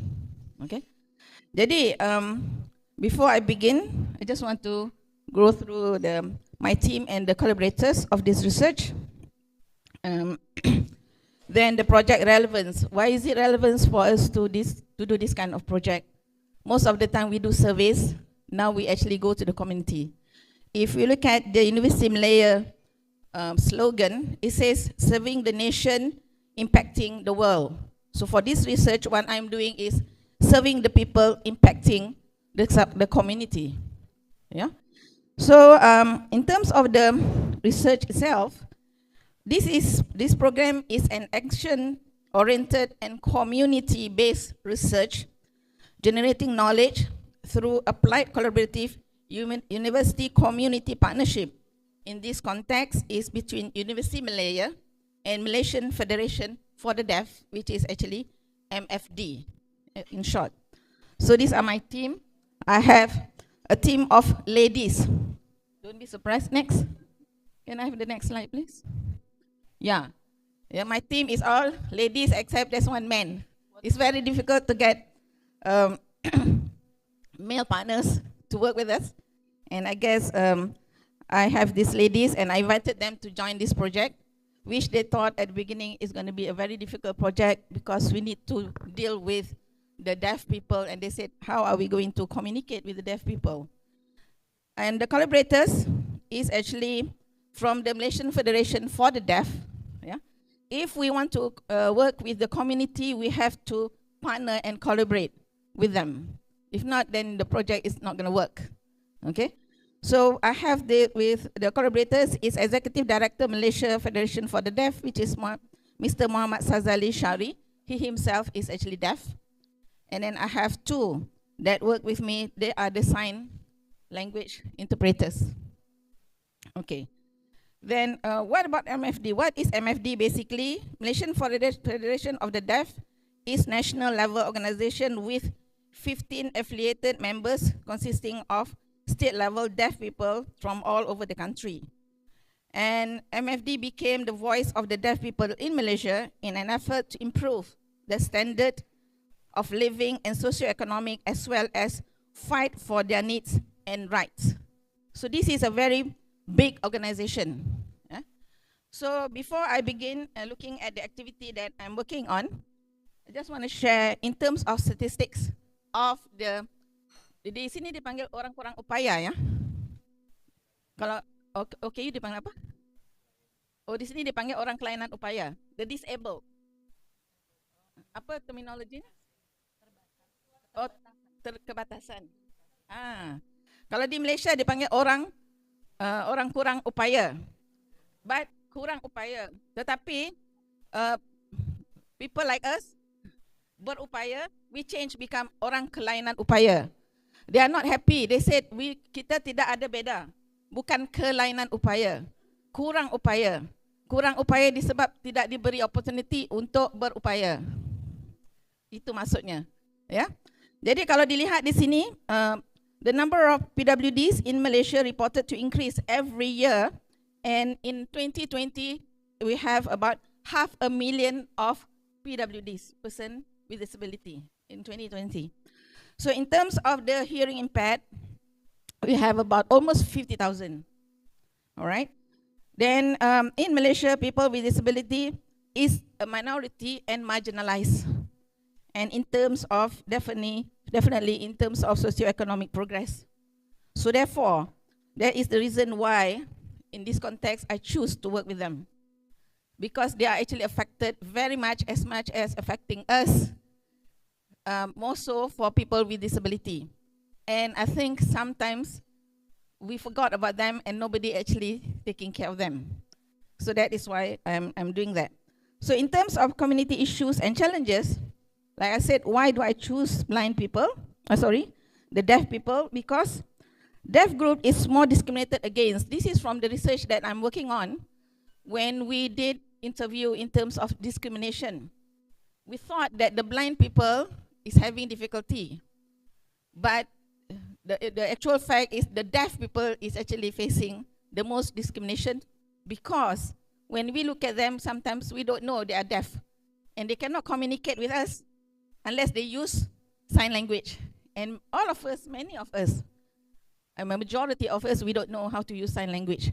So therefore, they are actually being discriminated against. And then the highest education level for this group, actually just high school, SMI, sekolah menengah, yeah. And yeah, so not many actually manage to go to the university, not because they are not clever, because they don't have the opportunity to go to the university. We do have, but many universities, we don't actually have sign language interpreter to help them. So therefore, they still have problems. And the majority of the deaf people is from the low income group, and they are most affected also during the COVID-19. So when I'm looking at this, then I said, what opportunities does the COVID-19 turmoil provide the deaf community? Okay, so what do? I have some programs which is called upskilling programs. Okay, so what we do is we organize programs basically with the objective. Number one is to improve their communication skills. Deaf people, when they read, they have difficulty in understanding even bahasa Melayu, more so bahasa Inggeris. So therefore, they themselves request. When I did this program, I actually have a need analysis and discuss what do you need. And they mentioned to me that we need communication skill in bahasa Melayu. Bukan bahasa Malaysia, ya, bahasa Melayu. So we have a workshop to teach them basic bahasa in terms of communication. Kalau kita berbicara, kita ada yang dipanggil bahasa pasar, ya, bahasa baku dan bahasa pasar. Begitu juga mereka. Bila mereka bahasa baku, mereka tidak paham nak baca bahasa baku. They don't understand the bahasa baku.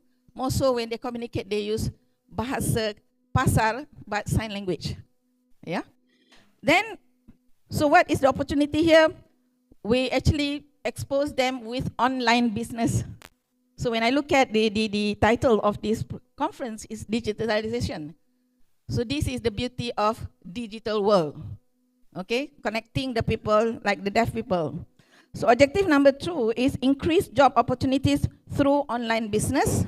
Objective number 3, increase household income through online business. Then when we do business, I think normal people also, when they do business, they don't know how to manage the money. The bookkeeping is always a problem. Then by the end of the day, I put here sign language classes for some of my colleagues in the team. So we expose them with the sign language.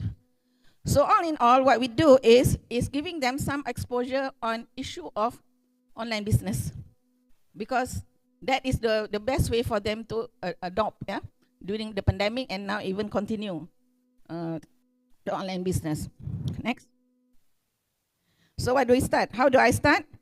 Preliminary meetings with the person in charge, which is Encik Sazali.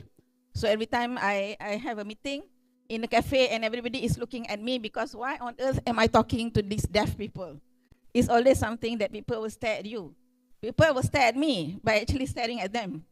Okay? So I have to communicate with them and actually work very closely with them.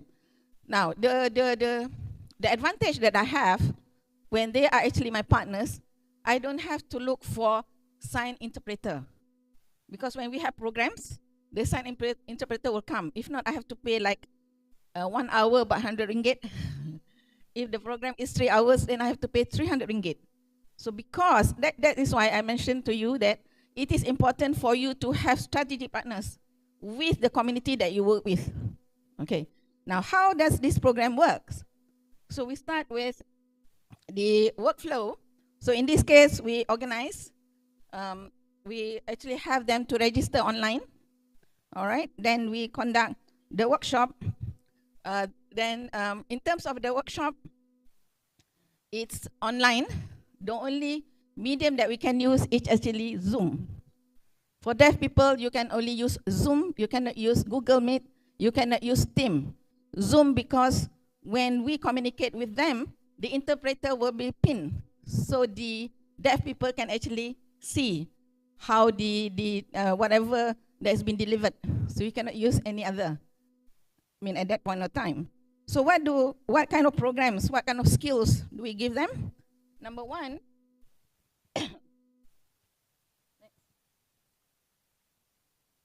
okay. So we start with social media and marketing. Okay. So basically, this the exposure to the use of social media such as Facebook and WhatsApp promoting products more effectively. So there's nothing wrong. They are only deaf, but they can use they can use Facebook. They can use WhatsApp. It's just that what we're teaching them how to use the Facebook effectively. Okay. The next in line, what we did with them is we give them basics online business, marketing, and branding. Okay, this is very important in online business. All right. So we expose them to basic concepts of online business and how to start online business. So they want to start, but they don't know how to start. So we give them some basic ideas and knowledge on how to start business. Yeah. Then we go on digital marketing, increasing product visibility through Shopee. Shopee is the best. I mean, for now, I think in Indonesia also Shopee is really, yeah. So for these people, some of them, they already have some products. They are selling sambal. They are selling a lot of things. Now clothes, they have it, but they don't know how to penetrate the market. So we teach them how to do the branding so that they can actually do their own product brand. Okay. So the next thing then like I mentioned to you is, you have business, how do you manage the money? Yeah, so hari ini jual, tomorrow you menjual juga, and there's no modal, there's no untung. You've been selling for 10 years and then you cannot get rich because you don't know where your money went.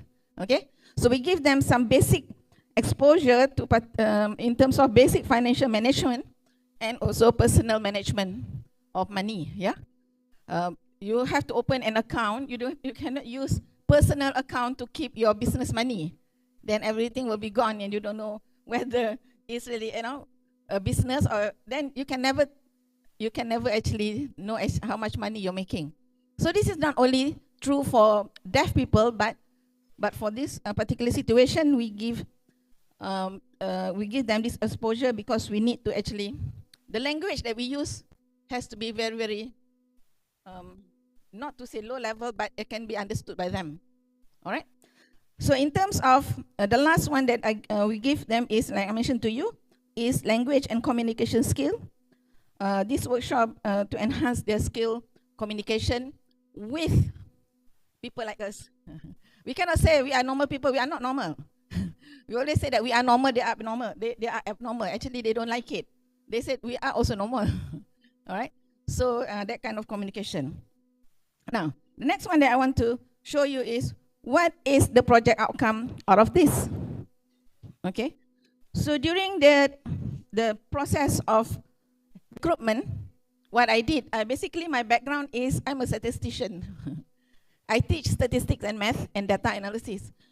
So research like this, well, even though it is a community-based research, we still can collect data. So during the pre-registration, they will have to register online. So sometimes you start thinking, is it easy? Is it difficult? But they do it. So from that, we managed to get an empirical data in terms of their profile. Male, female, in terms of the business, what kind of business do they do? When they do business, how do they sell their products? So from there, we are able to get some ideas. And then in terms of modal, it's always about modal, capital, yeah? So they use their own money. Majority of them use their own money. Okay? So statistics people, we cannot run away from figures. This is what I do. I have to have this kind of profiling. Okay, because sometimes people wonder, I see so many young young students here, yeah. So nowadays, you can actually do Google form and all that, then you can actually analyze your data. All right. So next. So these are some output, some empirical output that I gained from the research, which can be produced as publication. It's no issue. So because sometimes people ask me, Dr. Rana, community-based research, can we actually publish? You have to actually combine between the activities and the data collection itself, then you can actually publish. And definitely you can go. University Malaya is always looking for ISI and its corpus. Nothing less, that's the thing. Okay, next. Okay, just jump. These are some of the data that are collected. Next. Okay, I'm just gonna stop here for a while. Okay, when I started doing this, planning this program, it was supposed to be face-to-face. I live in Kuala Lumpur. So therefore, the focus, when I discussed with Encik Sazali, I told him, okay, it's Klang Valley. It's just area Kuala Lumpur. But the pandemic happened. So I have no issue, because when we blast, you can see the coverage is all over Malaysia.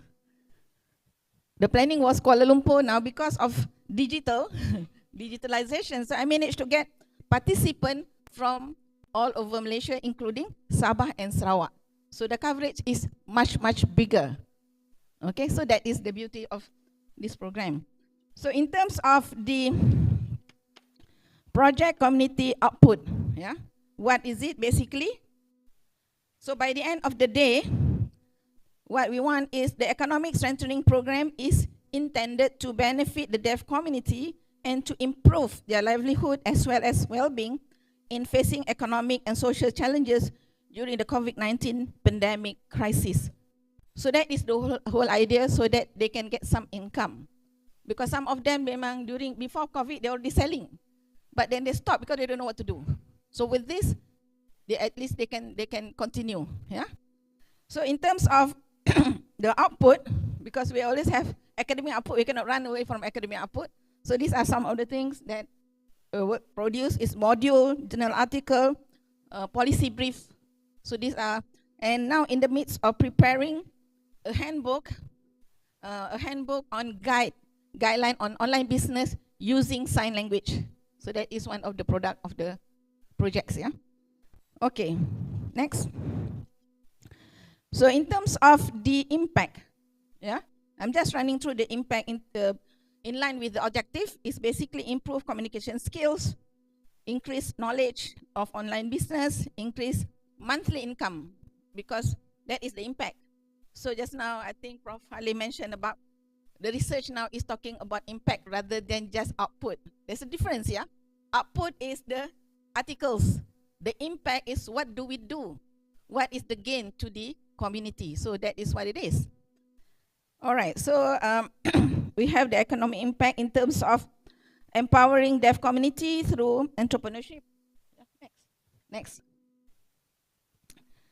Okay, it's talking about online business, is hoping that they become an entrepreneur, supporting social mobility of the target group. When we talk about earning more money, so we're talking about moving in terms of their social mobility. Then we talk about produce deaf macro entrepreneur. Yeah, more of that. And then generating household income and enhance social mobility. So by the end of the day, if they have money, then what happened to them? They can actually have better livelihood and they can lead a better life. Okay. So next. So I would like to conclude. In conclusion, the project is designed along the line of issues and problems and the needs of the project as an intervention. It's just an intervention, not a solution. Yeah, intervention program to the target group, which is the deaf community. Now, this is nothing about us without us. Is actually the what do you call it? Their tagline. What does it mean? Nothing about us without us. So meaning that if you want to do any program for them, you have to include them. You cannot just do programs and tell them this is your program. They will not accept. So that is why we have discussion with them before we start the program. Okay. So way forward, what is my plan? Basically, to organize physical classes. What we gave them is just the theory. So I'm thinking about getting about maybe some grants to get about 10 deaf people, teach them how to do bakery. Because we do in Malaysia, we have an institution that train deaf people, blind people. I'm surprised that they also teach blind people to do bakery. Sometimes you wonder. Yeah? But that is my, then to replicate. This is a program that we can replicate with any group. Okay? To replicate target group like single mother and youth. Yeah? So I think with that, I end my session. And if there's any questions or anyone want me to elaborate, then I'm very happy to answer. Yeah. I just want to share a very short clip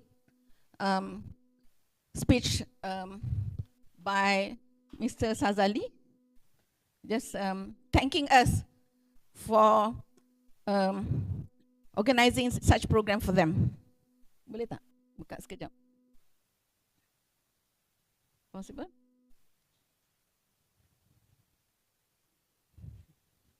Bisa? Just a very short clip.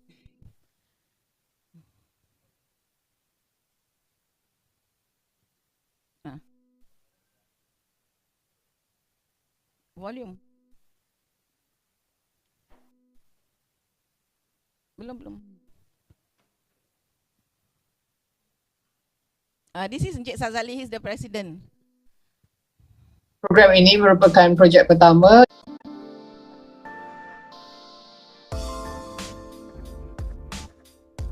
kehadrat ilahi kerana dapat kita bersama-sama menyertai sesi pada hari ini. Dan program ini merupakan projek pertama atas usaha sama di antara pihak MFD dan juga pihak UM. Dan satu yang perlu juga diingati oleh kita semua bahawa waktu ni memangnya masa PKP, memang kita agak sukar untuk bergerak ke sana kemari. Jadi kita juga perlu meneruskan tugasan tanggungjawab kita untuk memperolehi pendapatan dan juga untuk menyara keluarga, untuk mengelakkan juga kesukaran dalam kehidupan. Jadi sebab itulah kita mengambil peluang ini untuk mengadakan program ini seperti ini khususnya untuk warga Pekak, agar ada ruang dan peluang untuk mempelajari ilmu pengetahuan bagaimana melaksanakan bisnes secara online. Dan pihak kami sememangnya berterima kasih kepada Prof. Rohana dan tim kerana ini merupakan satu program kesedaran di mana kita menggalakkan warga Pekak untuk melaksanakan perniagaan secara online. Dan tapi bagaimana cara untuk mempertingkatkan lagi, untuk memperbaiki lagi dan juga menambah ilmu pengetahuan dalam bidang ini, ini adalah satu perkara yang perlu kita atasi. Jadi saya pun tak berniat untuk bercakap lebih panjang lagi, dan saya ringkaskan setakat ini untuk memberi peluang kepada terutamanya kepada Prof. Dr. Rohana untuk meneruskan sesi kita, dan saya juga sekali lagi mengambil kesempatan ini untuk mengucapkan jutaan terima kasih kerana atas usaha Prof. Dr. Rohana kita memulakan program pada hari ini. Jadi terima kasih sekali lagi. Assalamualaikum warahmatullahi taala. Kita dapat Assalamualaikum. So I think with that I end my session. Thank you very much for the attention and thank you for this opportunity. Assalamualaikum. Thank you very much, Prof. Rohana, for the very interesting presentation. Again, please give her big applause for the very unique research. Thank you very much. Now, please welcome our second keynote speaker, Prof. Dr. Ulf. Time is yours.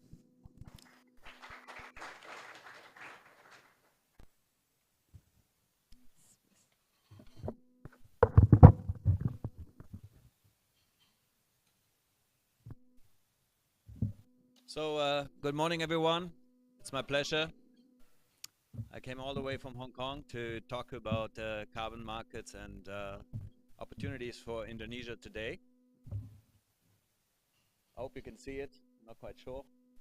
Otherwise, you have to listen very carefully to what I say. So, I'm based in Hong Kong. I'm originally from Germany. I focus mainly on sustainability and ESG these days. I think it's a very important topic, in particular in this particular region. Paris agreements were signed in 2016, but really came into force and ratified in 2021. And ever since, carbon markets have essentially become a real thing. Before that, Kyoto protocols established the idea of a carbon credit, of emission trading. Emission trading systems have been used around the world for a while, in particular in Europe. China also experimented with it, California did, but since 2021, it's real. Now, next slide, please. Oh, not quite sure if you see my slides. Oh, this is, oh, I think this is, I'm sorry, you're putting up my quote, not my presentation. Anyways, in that case, I'll do a speech. That's okay too. So today I work, on the one hand side, I teach on carbon markets, I teach on carbon economics, and at the same time I teach at the university on, in particular, on sustainability issues. Okay, it's not my presentation, but don't worry. It's not a problem, don't worry. So the key issue today is that we're trying to establish a global system of emission trading. And the markets in 2021, to give you an idea, are you familiar with what a carbon credit is? Should I establish that very quickly? So a carbon credit is essentially the removal of or avoidance of putting 1 metric ton of CO2 into the air. So the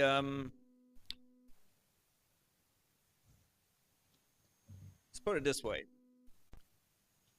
Since the 60s, we know something's wrong, right? The growth of the way how we've been establishing our supply chains and the way how we've been building our markets was essentially a linear system. And when the different governments around the world came together, put up Paris agreements, it became real for a lot of players around the world. So right now, you have a lot of major companies that had to, well, okay, give me 1 minute, 2 seconds. Essentially what you can see right now, and we in Hong Kong, we're also very new to this. We have carbon markets since October 28th. They were announced to the global public. So a system that was essentially originally set up by the United Nations, by the Kyoto protocols, is now becoming a global system. So governments around the world are working on emission trading systems. I know here in Indonesia it's also being discussed, and the first moves have been made. But the key problem remains, how do you actually, what kind of method do you use and what kind of technology in order to remove, or first of all, remove remove CO2 and all other greenhouse gases from the atmosphere, and second, how do you incentivize different players? So we are essentially in stage 3. Stage 1 was when scientists, tree huggers from around the world, they would say, okay, something's wrong, right? You have a lot of academic studies, you're all academics, you know how this works. Second stage was that essentially multilateral organizations put up frameworks, and now it's institutionalizing. And capital markets around the world are trying to get their heads around right now, what does that mean? How do you put capital into that sector? So just to give you a couple of numbers and to give you a couple of ideas, the carbon markets, so emission trading, last year was a $900 billion market in Europe alone.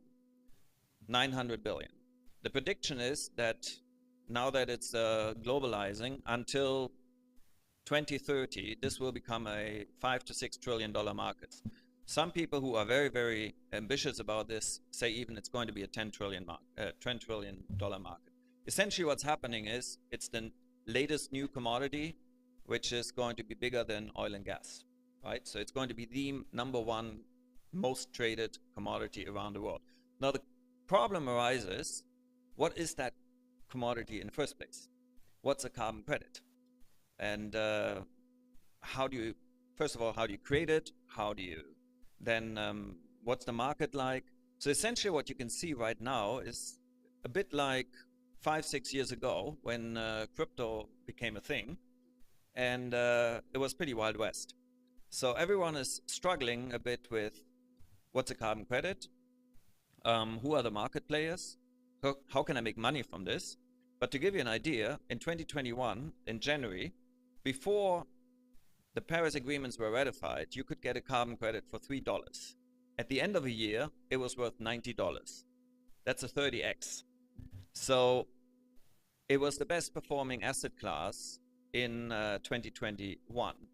Now, we are on our side, when I say we, I'm part of a group of people that are trying to establish essentially what we could call an environmental asset. So a lot of talk is there about digital asset, but put environment back into capital markets. Hong Kong is #3 capital market in the world until today. A lot of people talk about Singapore these days. We were a bit shut down for a while, 3 years to be clear. But the reality is, if you want to do anything about climate change and climate mitigation, Asia is the place to be. I'll give you a very simple figure. I happen to be German, and our largest retailer, which is the largest retailer of Europe, Lidl, they have 70% to 80% out of their supply chain coming from Asia, and 70% from China alone. Now these are shifting, and a lot is shifting to Indonesia. So I was specifically asked to talk about Indonesia today. I can give you another example. One of my students actually from H&M, right, the textile company, and they have lots of factories here. And he was telling me, look, we are producing textiles in Indonesia. We're selling them to European consumers. We're trying to be carbon neutral, and but the reality is the energy mix in Indonesia is mainly coal. So what we are selling is a coal sweatshirt or coal t-shirt to our European consumers, telling them we're doing everything about climate mitigation. It's not the case, right? Now, many developing countries were saying, yes, that's all true, but didn't you, Western countries, essentially move all your supply chains to Asia? First China, then Southeast Asia, now they're even moving into Africa. Also true. So there has been this very big call last year, COP27 in Egypt, about damage and loss. We didn't cause all this problem, right?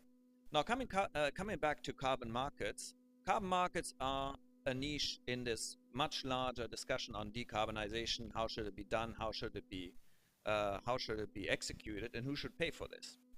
But the reality at the same time is it's a very nice tool that right now has been designed and is now becoming much more popular to move capital into particular opportunities and markets to essentially accelerate the decarbonization process. Now, a couple of discussions that I'm very fond on and which I think are very relevant here to Indonesia. Number one, you have to understand one thing first. There's something called the compliance market and the voluntary market. The compliance market, essentially government saying, you company in Germany, Lidl or Volkswagen, you're a big industrial, you have a big supply chain, you have to decarbonize and figure out how you do that. You can do that in Germany or you can do that in China, for instance, because Volkswagen has a very large manufacturing activity in China. Now, you can also think about, I know you have a very big project in Batam, no, the Green Economic Zone, I understand, where a lot of companies are supposed to produce batteries and electrical vehicles in the future. So that can be, of course, be counted as Indonesia's contribution to the Paris agreements and the decarbonization of the world. Now, carbon credits itself, the majority of it come from either energy efficiency or energy carbon removal projects, and then also from nature-based solution where you can look at something like forests or even blue carbon. Now, Indonesia has a lot of coastline, so anything that would put carbon back into, keep it where it is, so that would be a forest, or put it back into some kind of, put it back into the ground, put it back into the sea, no?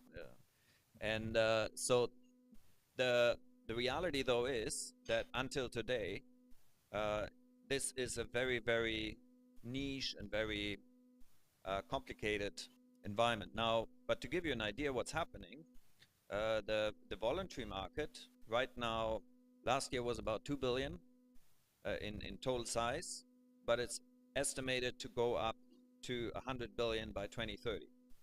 Now, why is this the case? And why is this relevant to Indonesia? Why is this the case? Number one, simple. A lot of governments have said to the companies, decarbonize. The companies, like the HMM that produce here, they say, look, this is all very nice, but we are not going to build any energy infrastructure in Indonesia. It's not our goal. We are not the government. So what are they doing? They're offsetting. Offsetting comes from carbon credits. So a lot of companies say, look, if we want to comply with European and US regulation, we have to by default, we have to offset. Now, another discussion is, how do you offset? Could you offset, can you do a global trade? Because of course, CO2 removal is a global thing. Or you could say, I do it on a regional or on a local basis. And that's where it's getting interesting, because if you, Indonesia being a growing country, and also willing to attract more industry to Indonesia, you may want to have also more ways to give, to allow these companies to say, look, we do it in a carbon neutral way. Ideally, even you remove carbon. Now that's a more sophisticated discussion, but the point here being that many companies are really trying to understand. It's very confusing to them. Where do I get my emission reductions from? Is this going to be do I protect the forest? Do I finance a renewable energy project? So some of my colleagues, for instance, they provide grants, including here in Indonesia, where they say, look, if you have a factory and you're producing, for instance, textiles or something that will eventually be used in textiles, we are willing to help you to put solar panels, no? Or to change the energy mix, given that energy mix is one of the key problems to address. They may also say, look, we know that Indonesia has, of course, been it has beautiful environment, but it also has been losing a lot of it because it's been replacing it with, for instance, palm oil plantations or other activities. So we're willing to help you to rebuild that, and you get a carbon credit for that. So there's a whole new logic emerging, and big markets like Hong Kong, like Singapore, London, and then also in Europe, in the US, they're trying to capitalize on this. To give you an idea, you're all familiar with Tesla. I understand Tesla is moving to Indonesia. Tesla was one of the biggest beneficiaries of the carbon credit program in California, cap and trade system. So how did it work? Essentially, Tesla applied for it and proposed its energy efficiency, essentially because it's an electrical vehicle, to the system, and then traded the allowances or the energy efficiency, the credits that it received with other major car companies like Chrysler and Ford. So now, if you want to plug a country like Indonesia in this kind of a system, and believe me, a lot of countries right now are thinking about how this can be executed on. You may have a nature resource, you may have a lot of sun. So in African countries, a lot of people say, why don't we do solar power? Much more than we are doing right now. We could even supply Europe. Europe right now having all these political problems, of course, and so the reality is that that discussion at this very point is not clear whatsoever. The major buyers, if you talk about carbon credits right now, are oil and gas companies, but you also have big tech companies that are all saying we want to be carbon neutral. So you can look at it from a supply side. So you build a carbon credit from a forest, you build a carbon credit from something else, or you go from the buy side and you say who needs this. So I'll give you an example. Big tech companies in the United States, like Stripe, they're now offering to offset your payments automatically with carbon credits. The carbon credits have to come from somewhere. So a lot of big players right now are saying, okay, if we're talking about those dimensions, we need billions and billions of carbon credits. Reason why the voluntary carbon credits right now, the predictions are they're going to skyrocket, because there's simply not enough, right now there's not enough ideas how to actually do it. So at the moment, myself, I do a lot of speeches on people start thinking, have some ideas. This is a beautiful opportunity for many people. You can, what we are witnessing is essentially we're trying to put back, we're trying to put environment back into our economic systems.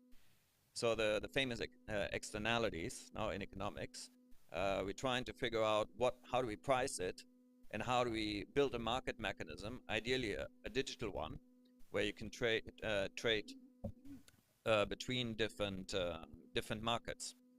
So China at the moment is building its own domestic system, and still really early stage. But just to give you an idea what the reality is, I'm going to do a speech next week for Bloomberg on how to build projects. Because the problem that Hong Kong has right now, there's a lot of capital but no projects. So there's simply not, again, what is a carbon credit in the first place? Today, if you want to, if you're interested in that field, or if you're interested in what could be the future, you can, on the one hand side, you can look at a lot of what the regulatory environment looks like. So the United States just put out a proposal for a public greenhouse gas inventory, which would essentially tell you what can be used for a carbon reduction, a greenhouse gas reduction. So that would be a carbon credit. At the same time, you do have a lot of private organizations around the world that go out and build projects that are verified by third parties, mainly from Europe and from the United States. So my prediction is, maybe one final comment on this, the key driver right now for this is regulation. And one of the key regulation that is being put in place right now and started this year is the European carbon border tax. The European carbon border tax essentially means that if you want to trade with Europe, and that includes your factory here in Indonesia, you do have to, when you import into Europe, you will pay a tax if it is, for instance, in which is the case, the majority of the energy is from coal. Now, who is going to be paying this tax is not necessarily an Indonesian entity. That can be the H&M that sources from here and then imports into Europe. But the H&M may at the same time say, well, we want to find a local way to offset so we don't have to pay that tax. In Singapore now, they're looking into, you can essentially, if you have carbon credits, you can offset your taxation, your tax. So there's a whole, also the whole financial system is redesigned in order to put carbon into the financing mechanisms, bonds, green loans, etc., and then also the way how you trade. No? So you trade through platforms. Hong Kong Stock Exchange now has the voluntary carbon markets, Singapore as well. But at the same time, you have all kinds of, sometimes a bit murky, direct mechanism where, for instance, the oil and gas company may say, well, we want to get oil and gas from Papua New Guinea, and we want to be, but we are being accounted for, like Exxon, for instance, in the United States. So we need to report in our ESG report on how do we address this. So what they are looking for is simple versions where they can essentially, it's an OTC type of situation, right? You essentially go to the company. And so anyways, to sum this a little bit up, yeah, I don't want to bore you too long with this. I had a beautiful presentation, but it's okay. I didn't make that very clear. Anyone interested, yeah, please contact me afterwards. I'm happy to share my presentation. But the key point I want to make is Indonesia has a couple of really important aspects that could make it a very important player in the carbon markets. Number one, it has the third largest tropical rainforest. And one of the key focus areas this year has actually been forestry.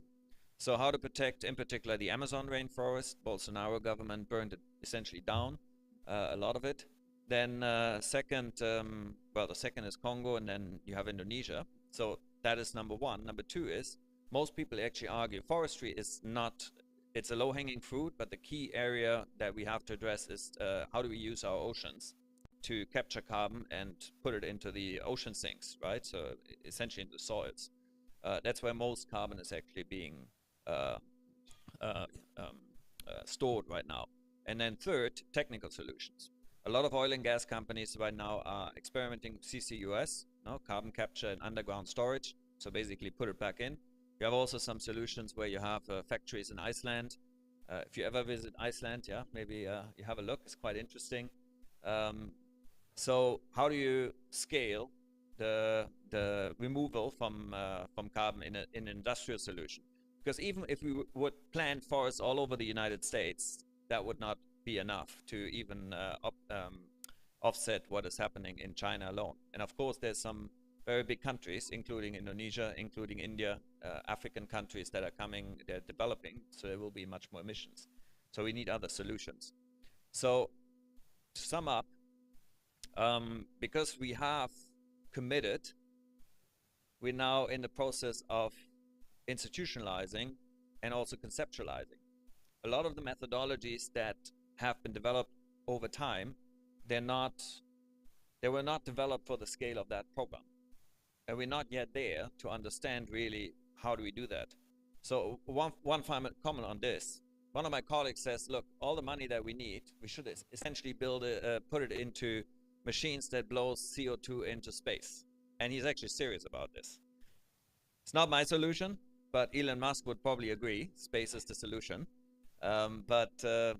Anyways, thank you very much for listening, and I hope it was interesting. Thank you very much, sir. Please give applause. I apologize for inconvenient causes. I'm happy to do a free speech.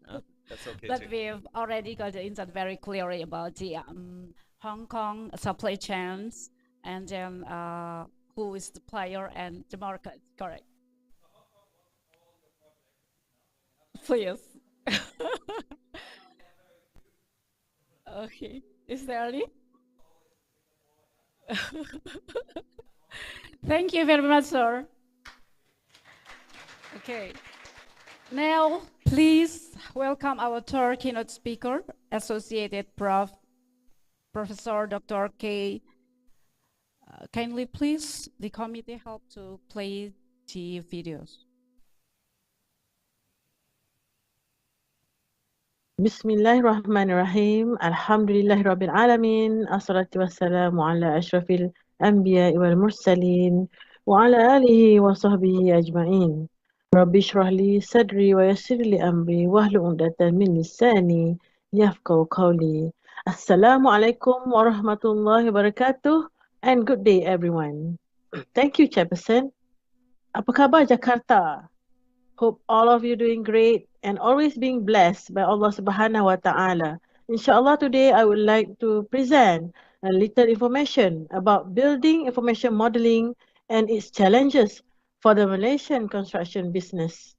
Hope this presentation finds you well and give benefit to all, inshallah. This is the content of my presentation for today. I will explain to you about BIM until the benefit of BIM, challenges, the implementation strategies, and then I will conclude my presentation. Building Information Modeling, or BIM, is a digital process that allows the creation and management of a detailed 3D model of a building or structure. BIM has been adopted by the construction industry as a way to improve the collaboration, to reduce costs, and increase efficiency throughout the construction process. The construction industry involved in the BIM implementation is mostly the architecture, engineering, and construction industry. And according to Tayyip et al. In 2022, the last few decades have seen an exponential growth in the industrial revolution. At present, many developing countries are trying to adapt themselves to the current trend of Industry 4.0, and this also includes Malaysia. Despite that, there is a lack of attention given to its application in the construction sector, especially for the small and medium-sized enterprise, or we call it as the SMEs. It means that BIM has also influenced the business of construction sector at all levels with different impact. BIM has become increasingly popular in Malaysia's construction industry due to the ability to improve the collaboration between many parties in the construction player, reduce costs, and increase efficiency throughout the construction process. The Malaysian government has encouraged the adoption of BIM through various initiatives, including the Construction Industry Transformation Plan and the digitalization of the construction industry policy. And the government has set a target of 50% of construction projects to use BIM by 2020. As Malaysia moving forward construction 4.0, many projects are still adopting the conventional approach. Moreover, the implementation of BIM is still in the preliminary stage and the number of adopters are still low. This is according to Construction 4.0 strategic plan, which is carried out by the Construction Industry Development Board for 2021 up to 2025. And for your information, Malaysia is ranked 26 over 63 for unique purpose of construction charts and graphics of world economics. One of the benefits of BIM in the Malaysian construction industry is that it allows for better collaboration and communication among stakeholders, including architects, engineers, contractors, and clients. The building information modeling enables stakeholders to share real-time data, which can help to reduce errors and improve project outcomes. From a study done by Roslan in 2019, architect profession is the biggest user of BIM.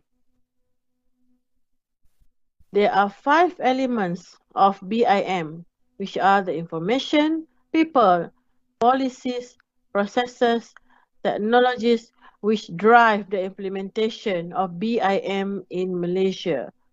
Okay?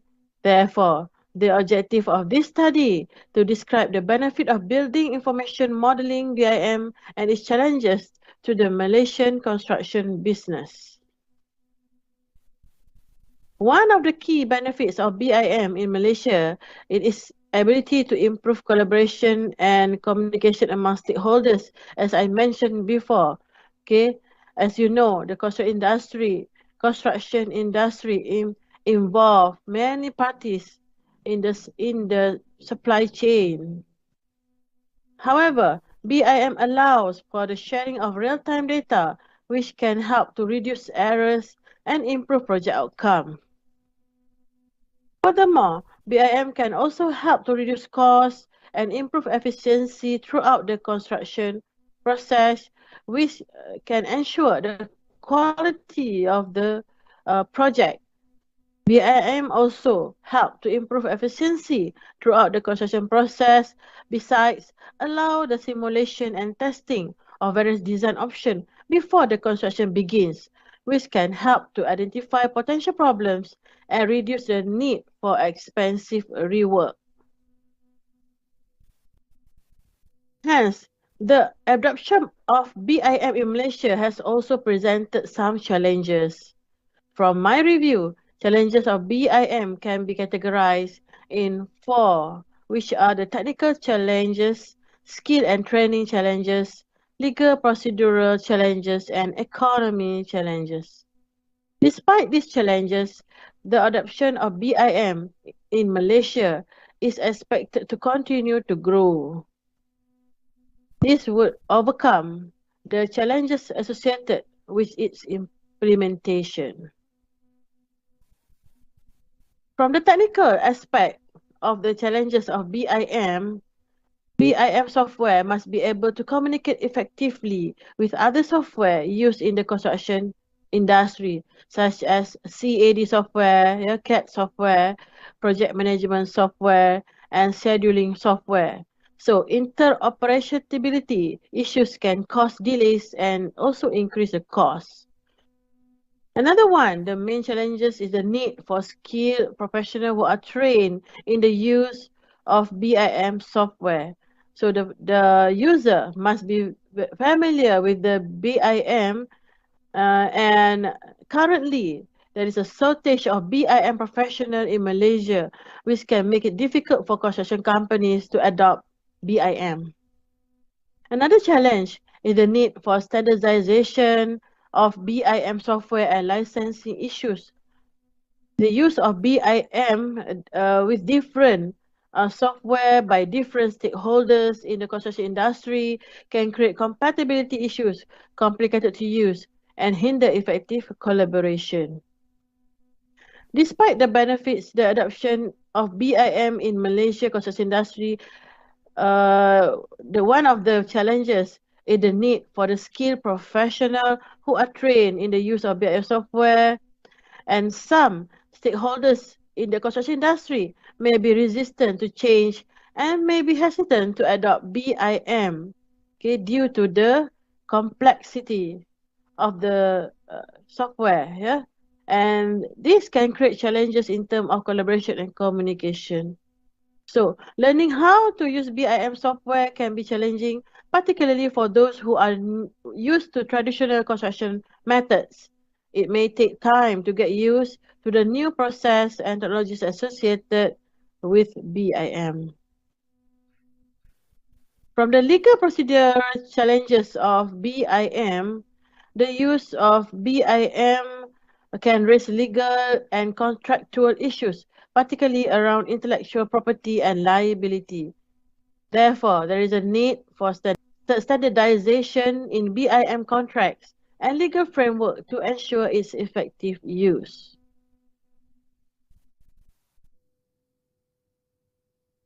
From the economic challenges of BIM requires significant investment in the software, hardware, and also the training. Small construction firms may not have the resources to invest in BIM, which can put them at a disadvantage when competing for projects. BIM generates a significant amount of data, which must be managed effectively to ensure its accuracy and usefulness. This can be difficult, particularly for large construction projects with multiple stakeholders.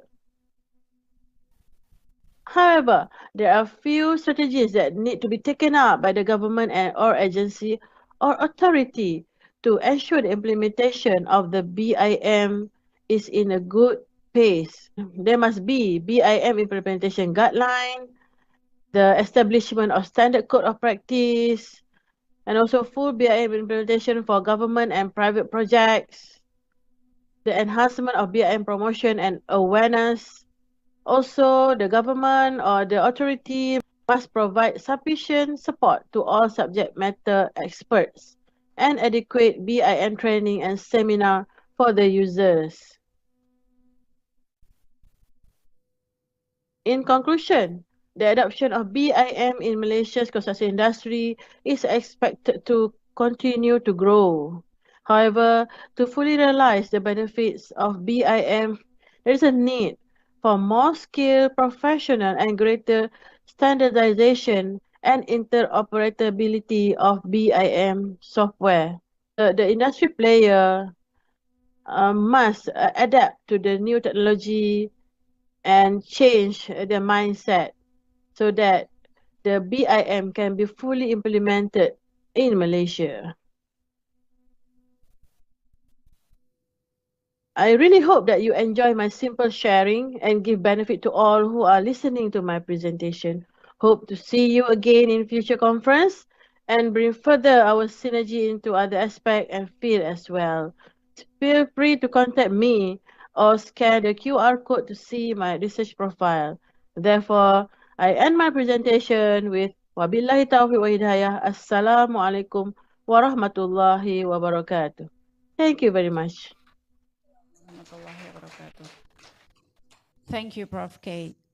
And last but not least, please welcome our fourth keynote speaker, Professor Dr. Jose Munoz.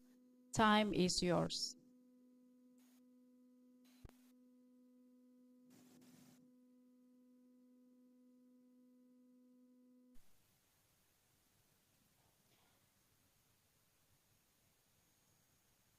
Kindly, please, call me to help to connect to him.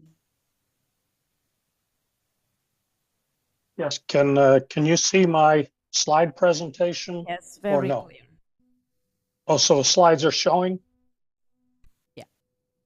Great. Well, it is, first of all, it is my distinct pleasure and honor to be addressing you today. I'm going to take a slightly different approach in that, well, first, before we get started, I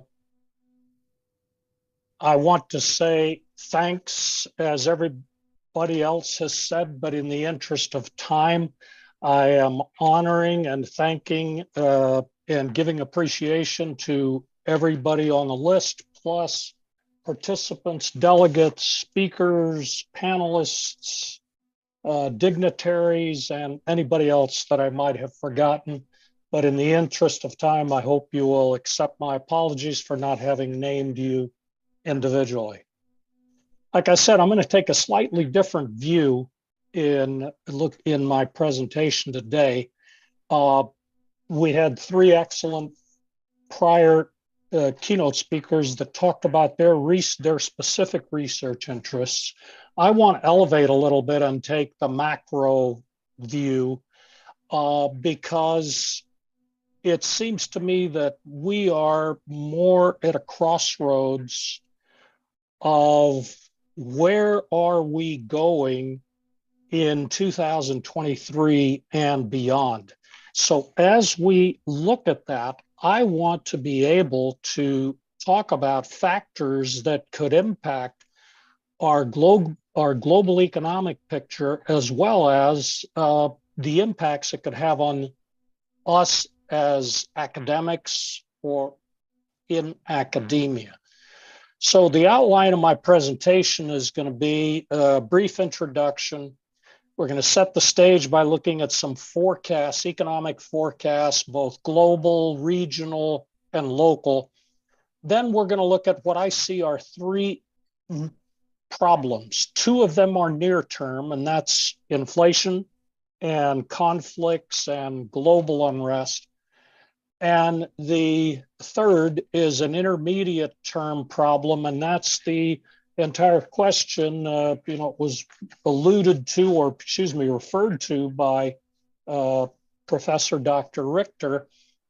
I'm going to talk a little bit about the electric vehicles and the environment, because there are some issues that I see coming up. So with that, let's just move in. Here's my presentation. I think the slides will be made available to you, so I'm not going to go through all of that. We don't have the time for it, and after 4 keynote speeches, all this would do is put you to sleep. The only thing that I want you to be aware of is that I love the part of the world in which you're located. In my business career and my educational career, I have made over 50 trips to Indonesia, Malaysia, Thailand, Singapore. Indonesia alone, I've made 42 trips. Malaysia, I think it's around 7 or 8 trips. But anyway, let's take a look. Let's just keep moving here.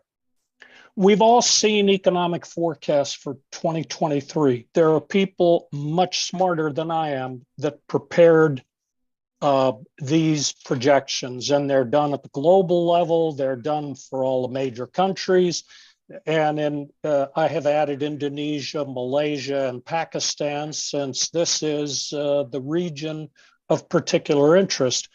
And so I am not qualified to come up with my own. What I want to look at is just two factors that everybody projects out: GDP and inflation. On a global perspective, we're looking at GDP. Most consensus is GDP globally is going to grow just under 3%. Inflation is going to be 6.6%. And if you notice, every country is negative comparing GDP to inflation, with the exception of China, India, Japan, just barely, Indonesia, and Malaysia. Think about it. If we grow by 3%, but prices and our cost of living through inflation goes up by 6.6%, we've actually lost ground. So that kind of sets the stage. You can read, the comments that I added here. The U.S. is expected to recover more quickly. The forecasts now are that interest rates will be lowered in Q4 2023, whereas in the EU and Europe as a whole, the recession will be deeper than that felt in the US, but interest rates won't come down until at least Q1 of 24. India probably has the strongest economy forecasted for all of the majors, but notice 6.1 GDP, over 5% inflation. The trouble spot in all of this is Pakistan, which is showing inflation of about 33 to 35% in the first 6 months of this year, tapering off in the last 6 months for an average inflation rate of 30%. That is clearly a problem, a financial economic crisis for Pakistan, and those levels are not sustainable. So that kind of sets the stage then.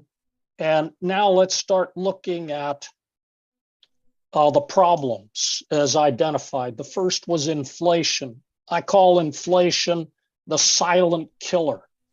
Here in the US, we always refer to heart disease as the silent killer because we don't know, most of the times we don't know we have it until we get till we have the heart attack or the stroke.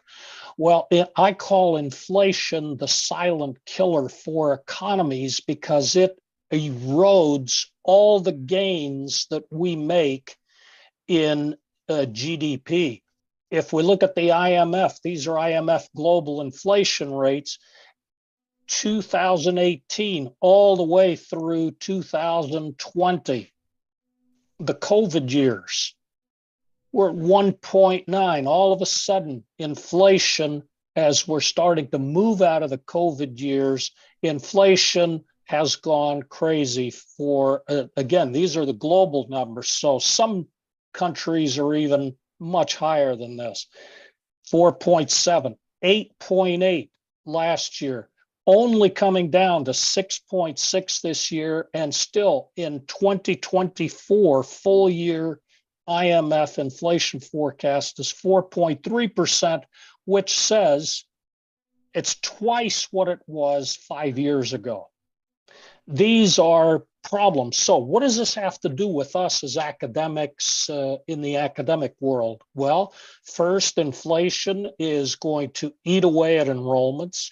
It's going to eat away at budgets.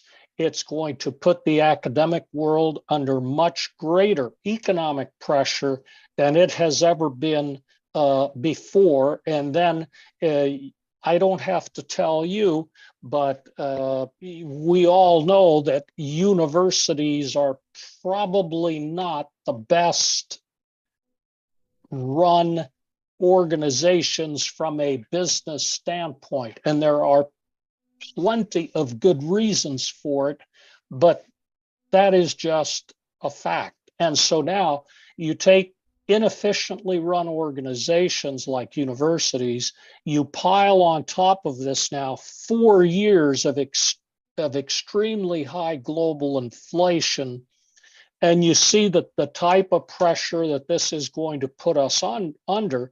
And in the past, we used to look and say, well, that's no problem. We'll do what we always do in the university system. Next year, we will raise tuition. Well, now, if you try to raise tuition in this high inflation environment, there is a quid pro quo in drop in enrollments, especially as the boomer generations, the baby boomers, they're not,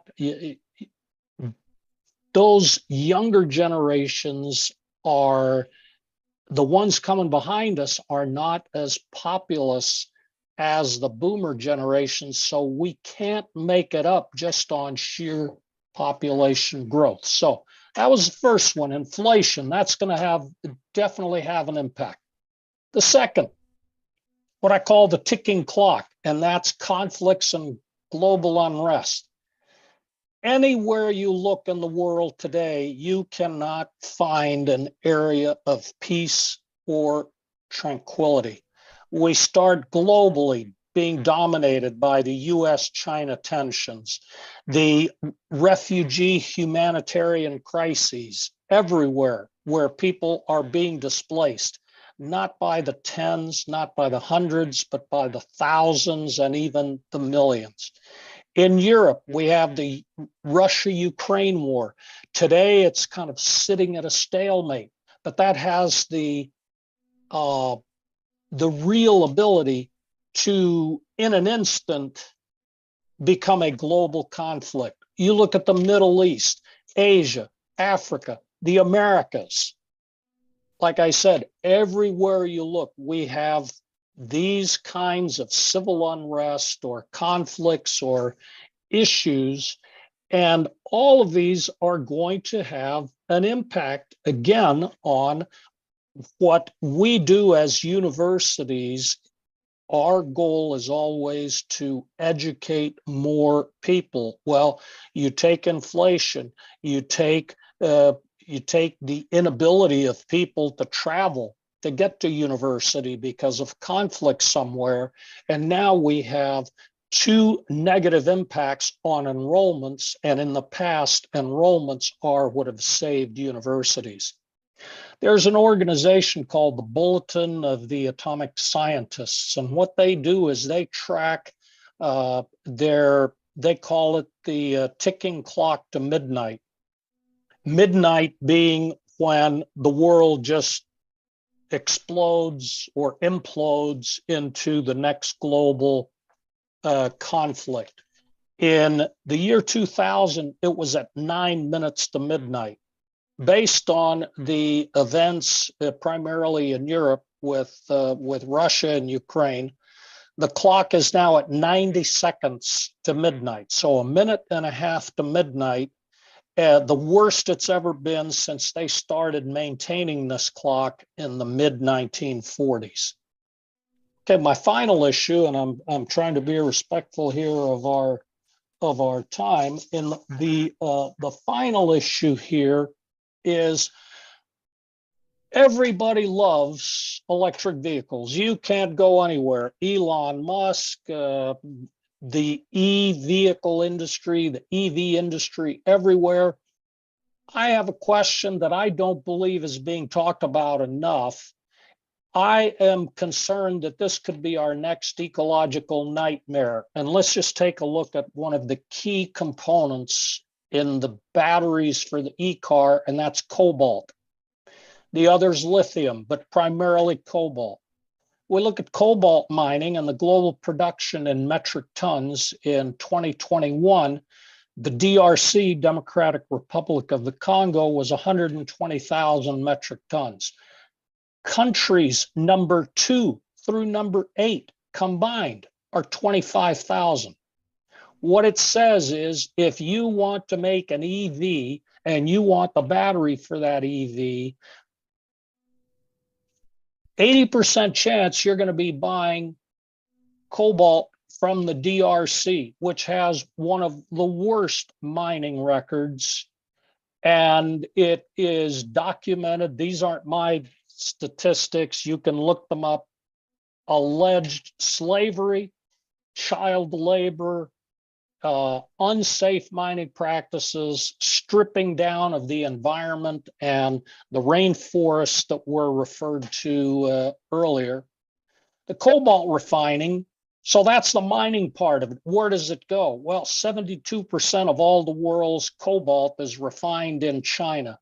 And again, I'm not trying to get political. I just look at facts. I'm a businessman first who became a full-time educator. So I look at the facts, and the facts are that China's refining industry, its manufacturing and refining industry, do not operate at the same levels as the Europeans or the United States. So now we have a problematic mining, problematic refining, and now let's look at what's happening to e-cars. 2 million sold in 2020. That number is projected to grow to 73 million by 2040. And 50% of all vehicle sales will be electric cars by 2035. So here are the issues that I see nobody discussing, because the environmentalists have fallen in love with the electric vehicles, and they're not going to let anything get in the way of us driving electric vehicles, because the environmental community, by and large, hates the fossil fuel industry, and that includes petroleum, oil and gas, and coal. 4 issues that are going to, I believe, if we don't do something here to wake up, we're going to have our next ecological nightmare, and that's the combination of the mining, the refining, the disposal of all of these batteries once they start dying down in these e-cars, and the increased coal use. What do I mean by increased coal use? Well, every country in the world has electricity blackouts now. It happens in every country in Europe. It happens in the US. It happens in every country. And that's with us only selling 2 million electric cars. All of a sudden, we are going to 36 times the sale of electric vehicles. The only way we can produce enough electricity is we're going to have to increase our coal use, which of all of the producers of electricity is the most eco-damaging.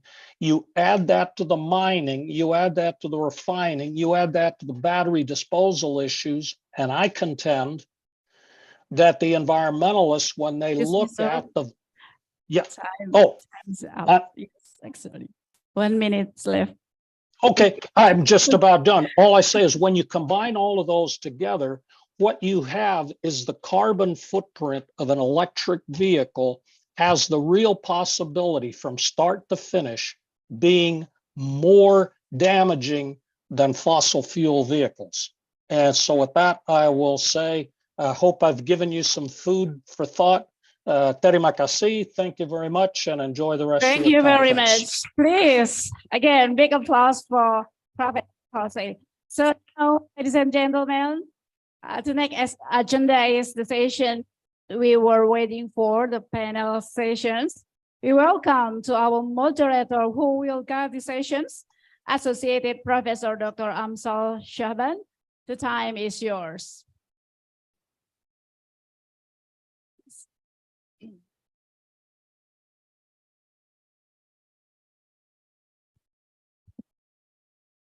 Assalamualaikum warahmatullahi wabarakatuh. Thank you very much. Okay. I hope for Prof. Halim, please sit in front of the stage, and Prof. Nur Siddiq also stay in front of the stage. So we'll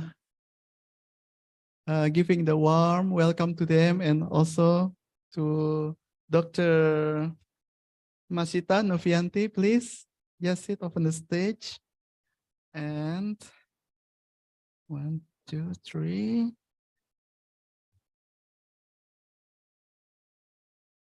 And also we have the online presenter, online speaker, who is Dr.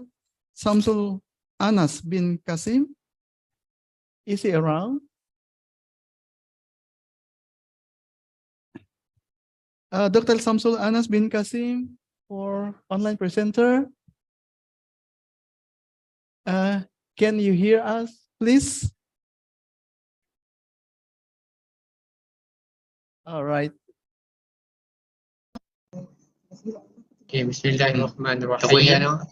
Assalamualaikum warahmatullahi wabarakatuh, and very good day to all participants in Jakarta, Indonesia.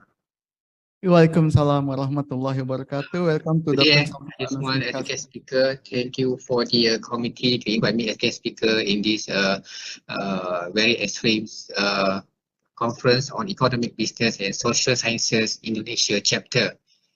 Okay, my topic is digitalization of sustainable business practices. Malaysian and Asian views, problems, possible resolutions, and impact on customers and society in emerging economies. The content of my presentation: number 1, introduction of digitalization; second, Malaysian and Asian views of digitalization, problems, issues of digitalization, opportunities for digitalization of sustainable business, challenges of digitalization of sustainable please.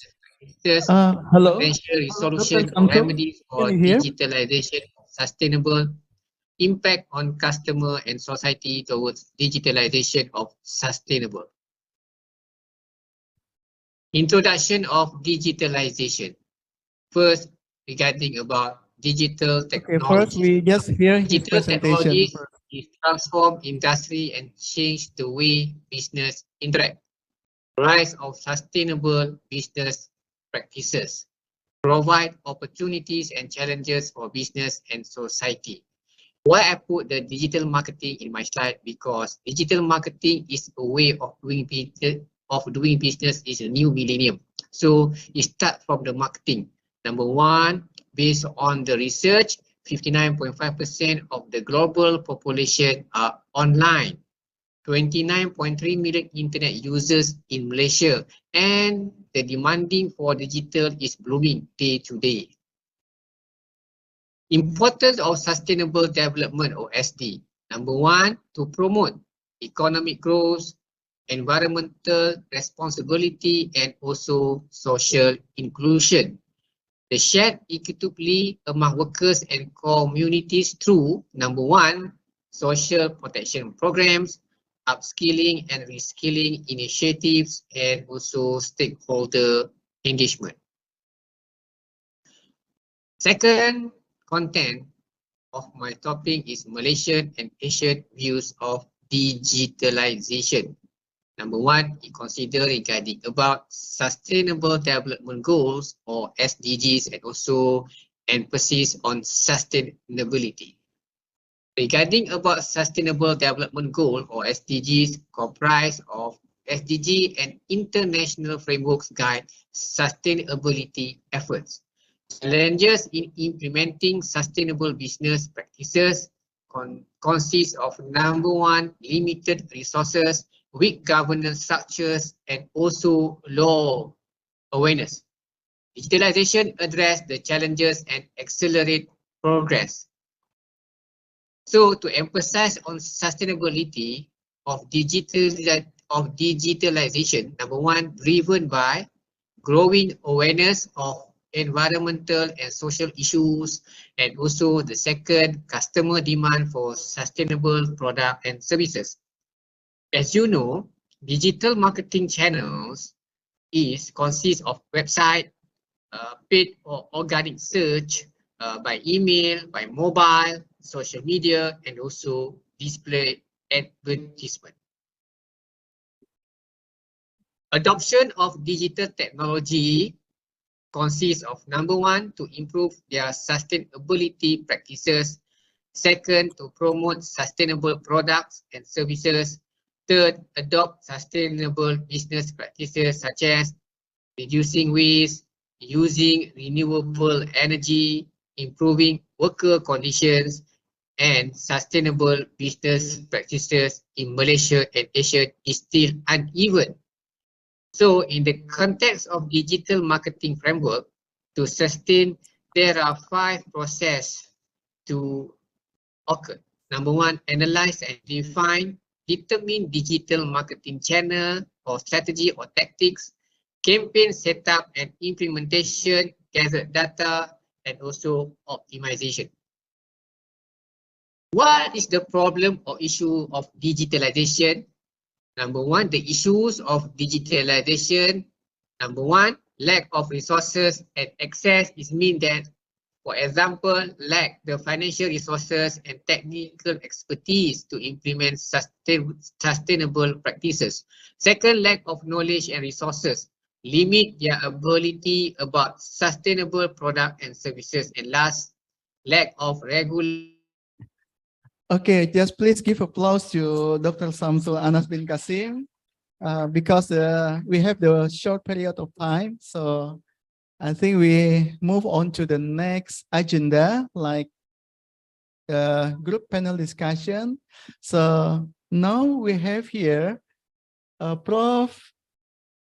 Abdul Halim Abdul Majid from University Utara Malaysia. He is the professor, so he has joined us for today's discussion.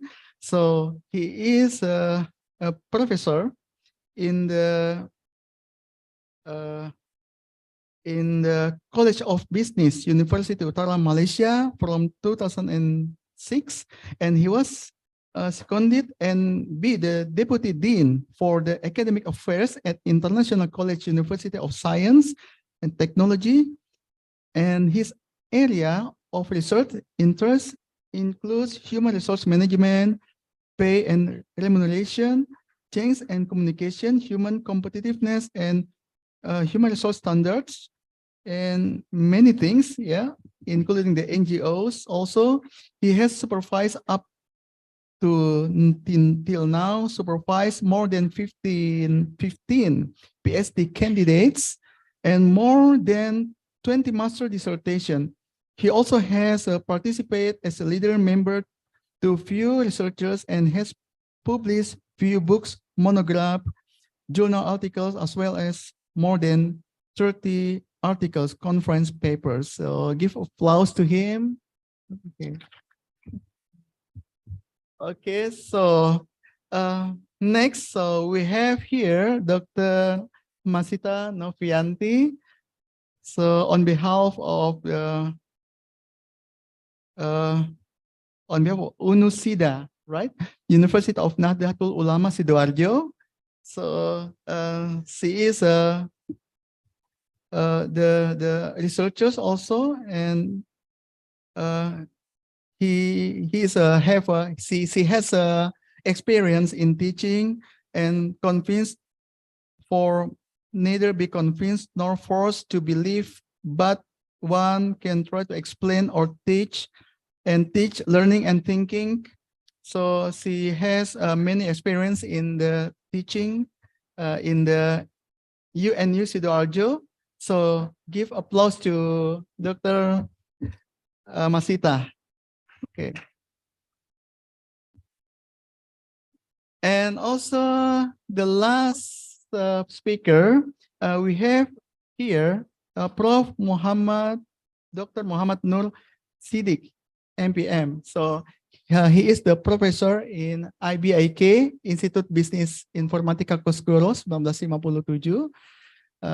He has more than 10 years experience in teaching and also in the research area in the area of the management. So we have very credible speaker here. I hope we can learn a lot from them. So give applause to Prof. Dr. Nur Siddiq. Okay. So first of all, I would like to we would like to thanks to IBI, Institut Bisnis Informatika Kosgoro 1957, and CSRC, Center for Sustainability Research and Consultancy. And also we would like to thanks to UN Principle for Responsible Management Education, who are the sponsor of this panel discussion, and also to the respected guests and scholars here who attend to this event. So we would like to thanks to all the panel discussants who are already together with us. Thank you very much for coming. And now I want to introduce the topic of our today discussion. So the topic is quadruple helix dialogue on responsible digitalization to address sustainability challenge in emerging economy. So I will repeat. Now I want to introduce the topic of today's discussion. The topic is quadruple helix. Yeah, on the responsible digitalization to address the sustainability challenges in the emerging economies. This topic is that how we can utilize the digitalization to address sustainable development in emerging economies like Indonesia, Pakistan, Malaysia, and other emerging economic countries in Asia, especially. As we know that a quadruple helix is an update of the triple helix, as we know, which means that the government, the academia, and also the industry and the civil society work together, right? And they should coordinate to each other to solve any economic and social issue, right? And which is faced by the society. Better coordination between these four pillars is very important for long-term solution. Okay, now I want to tell you, because this conference theme is more focused on the relationship between the digitalization and the sustainability. So our today panel discussion is actually in line with the theme of this conference. how digitalization can be utilized for the sustainable development in developing emerging economies. So before we start, we have the structure of the discussion today. We have around 50 or 60 minutes, Prof. And there will be 2 or 3 round questions. So I will asking to the speaker each question. And first round of question will be on role of the digitalization for environment-friendly economy, business, and society. Right? This is the second round of the question. And the first round of the question will be role of digitalization for environmental friendly economy, business, and society. And the second round will be on the role of the digitalization for bringing diversity, equity, and inclusion in economy, business, and society. Okay, this is the round question. And I will repeat again. This is only for the outline. And the third round of the question on role of coordination between government, academia, industry, and civil society for using digitalization for sustainable development. So we have 50 minutes each round question. So maybe one of the speaker can speak up to 4 or 5 minutes. So for the now I also want to brief you a little bit about the topic of today our discussion regarding the sustainable development of digitalization. So the sustainable development, as we know, that refers to balancing of financial or economic gains of business and economic without compromising environment and social equity. There are 3 pillars of the sustainable development: profit, people, and the planet. All right. And people development refers to development which is inclusive, diverse, and equitable. This is also called DEI principle or society sustainable development. And planet development or green development refers to natural resources, conservation, and preservation during the economic, business, and civic societies. And the sustainable development is also reflected specifically by 17 sustainable development goals of United Nations, which cover 3 main areas of sustainable development: economy, ecology, and equity. And now I would like to explain, brief a little bit about the digitalization. The pandemic has uncovered the hidden potential of digital technologies to carry out various economic, business, and civil activities without requiring the least required consumption of natural resources. The work from home, learn from home, do business from home has been enabled to digital technologies nowadays.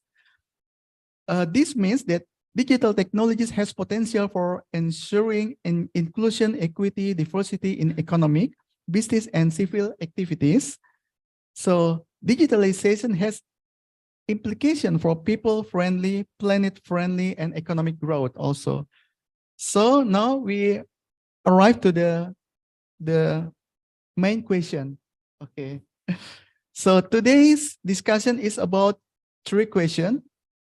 Okay. So now I move on to our panel discussion. So I'm sorry I have taken a lot of your time.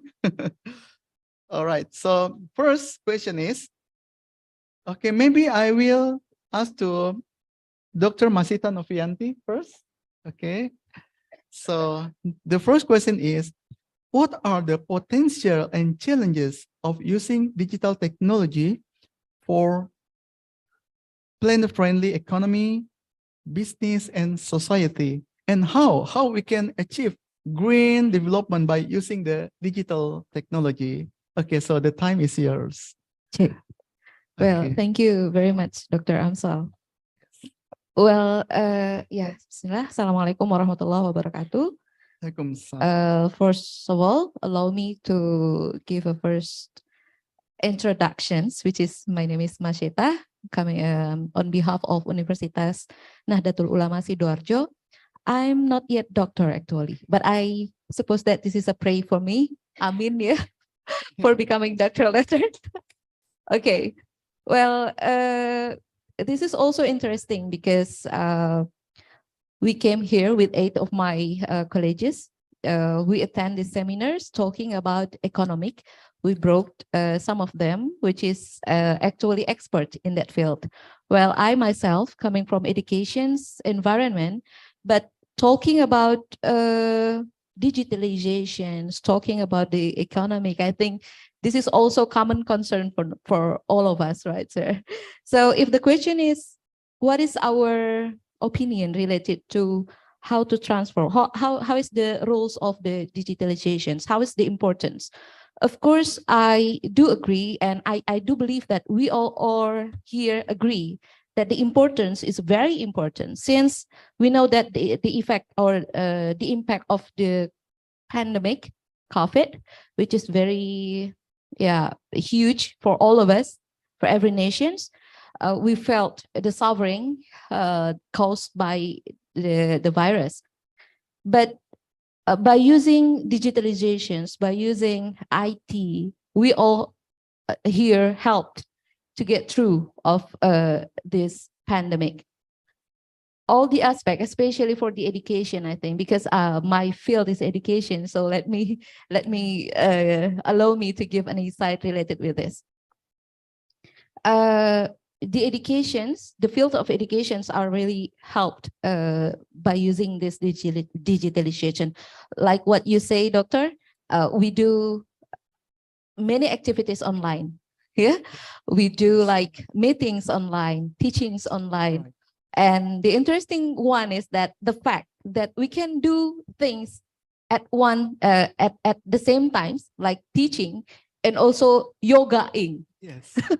Doing exercising while teaching. So this is interesting that we can do more 1, 2, or even 3 activities at the same time, just because of the technology. But of course, this is not a good example if we cannot concern in one activity, right? But yet, this kind of digitalizations, of course, becoming right now. This is the urgency for us to, gain by all the societies, especially for us here, maybe the expert, the educators, maybe, which is this impact will bring us into easy activities to get through to our activities. While Indonesia, especially our country here, our government has already declared many programs related with this for campuses. For example, we has already set up all the strategies. Like the example is like Merdeka Belajar, Kampus Merdeka, Praktisi Mengajar, which is involve all the expertise, all the practitioners to get into the teachings field. And I think this is also becoming a very challenges activity to do and a very important things to get through with. And also to introduce this and to continue this activity, especially for our next generations, which is very close to digital materials. Yeah, I think that's my opinion, sir. Okay. Thank you very much. Thank you very much. Assalamualaikum Applause you, warahmatullahi wabarakatuh. Dr. Masita. Thank you. And next is Prof. Halim. Would you share your thought regarding? So I will repeat again the question. So the question is, what are the potential and challenges of using digital technology for planet-friendly economy, business, and society? And how we can achieve green development by using the digital technology? The time is yours. Right. Thank you very much, Associate Professor Dr. Muhammad Amshal, our moderator for today's forum or panel session. Thank you, insyaAllah, Dr. Tubi, Mashita, Prof, Dr. Muhammad Siddiq, and the delegates. I consider all of us here as the delegates. Either we are available face-to-face in this ballroom or via online. So thank you very much, Dr. Amshal, for asking such an important question. And what I would like to highlight as far as the challenges and potential benefits from digitalization is by sharing with all of you a very basic foundation. Asasnya ibu-ibu, bapak-bapak, mahasiswa sekalian, bila kita bercakap berkenaan dengan digitalization, when we talk about digitalization, we have to understand that kita kena faham bahawa digitalization is a catalyst. Ia adalah merupakan satu catalyst pencetus kepada satu transformasi daripada zaman tradisional kepada satu era baru yang dikatakan sebagai digital era. So it is a catalyst. So when it is seen as a catalyst, there is a kind of transformation from traditional to digital era. So the challenge now, when we talk about digitalization era, cabarannya ibu-ibu, bapak-bapak sekalian adalah isu people, kemanusiaannya, isu profit, keuntungannya, dan juga isu planet, environmentnya. Alright.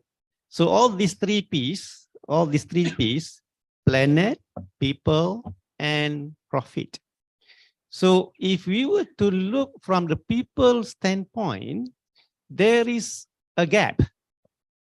A gap in the sense that there are people who can afford, yang mampu, atau dalam bahasa Indonesianya yang mampu. Yeah. Dan ada juga kategori people yang cannot afford. Dia tidak mampu. Alright? So ketidakmampuan ataupun kemampuan di sini bertitik tolak starts from the so-called financial affordability. Right. If they cannot afford financially, whatever transformation that digitalization would like to contribute in improving our way of managing organization or our way of doing business, if they cannot afford, so they will not be putting money from no money into the business operation so that they can transform from the so-called very traditional business nature to a new business era. So that is one factor. So it is a challenge. So what we can do in terms of arranging and helping this category of people who cannot afford, there is a need for them to be helped by, we talk about quadruple helix, help from the pemerintah, government, help from the civil society, and maybe help from business entities so that the government, the civil society, the business entities who are currently making lots of profit need to contribute in helping those people who cannot afford so that they will be having the equal chance to adopt and adapt all the so-called IT infrastructure in changing or in transforming their way of doing whatever that they are doing at the moment. Either they are doing business at a small scale or they are doing whatever like karyawan, kerja-kerjanya daripada traditional way kepada digital era. So that is one aspect. Another challenge is integrity or confidentiality or data confidentiality. When we talk about digitalization, my information is available somewhere that you can access. But will you be able to keep secret for whatever supposed to be kept as secret. For example, my profiles, my date of birth, my bank accounts, right? My traveling itinerary, right? All those can be captured from somewhere, right? So those who are supposed to view and access for a valid reason, no problem. But now we are facing the issue of scammers. I'm not sure in Indonesia bahasanya apa. Scammer, right?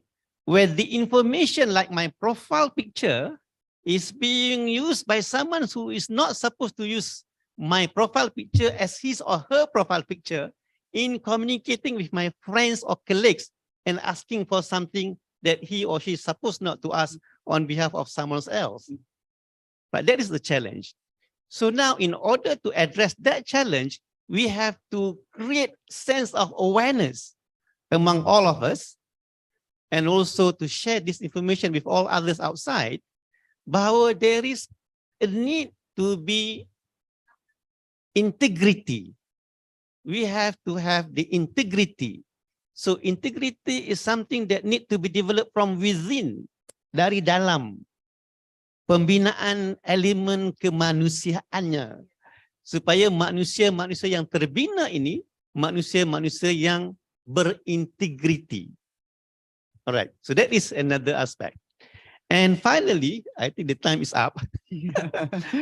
As far as the profit, we know when there is a transformation, there is a need to be adopted or adapted. So there will be people or business entity that will make a lot of profits.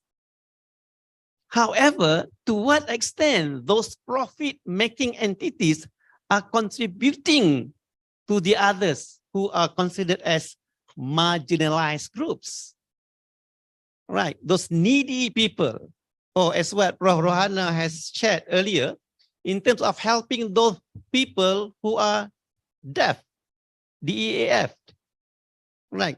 And there are a lot of others who are also, blind. And of course, what we can say in terms of the economic indicator, those income or the household income is very low in our society. So what we can suggest for those profit-making business entities in adopting or after adopting or while adopting the digitalization, and they are making significant amount of profit, hopefully from that profit, they can contribute in the context of corporate social responsibility. So I hope by highlighting and by sharing this, I think I have used the time allocated by the moderator. Thank you. We'll see you in the second round. Okay. Thank you. Thank you very much for this wonderful answer. Give applause to Prof. Halim also. Okay, thank you. So the next speaker will be Prof. Sidi. So I will repeat again the question. The same question is, what are the potential and challenges of using digital technology for planet-friendly economy, business, and society, and how we can achieve green development by using the digital technology? So the time is yours, Prof. Please.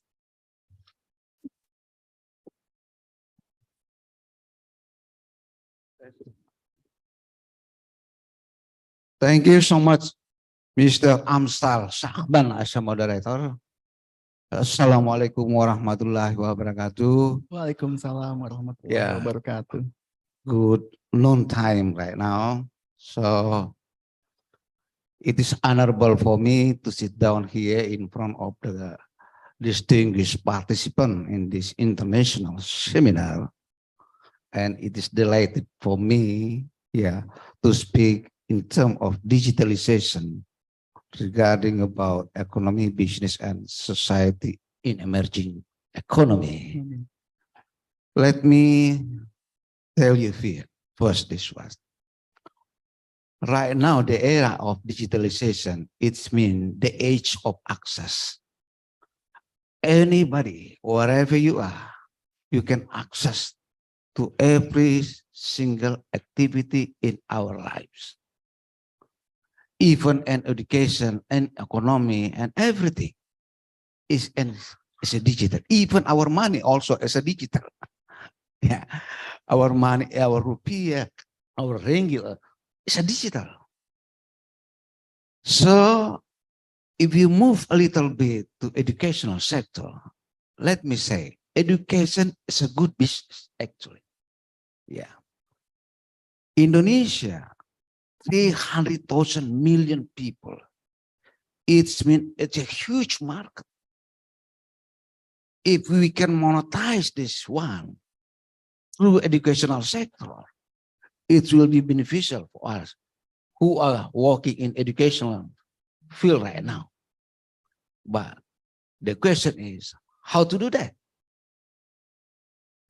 In my mind, 10 years from now, even less maybe, we don't need any more the building. Nobody can go to the university anymore. You know why? Because we can study from everywhere. Anytime we can study. So we don't need more big campus. What we want to build is platform. What we want to be we build is a platform in digitalization. Yeah. Let me tell you, yes, there is one thing we do in, let me say in the United States or in Europe right now, we call blackboard system. Yeah, blackboard system. That's the way they teach from the United States, from the Europe, but a little bit expensive. Yeah, of course. But the way we teach to our students, even our students, wherever they place in this world, but they can join our class at the time. Yeah, so it means we can serve the population of this planet. Yeah, through digitalization.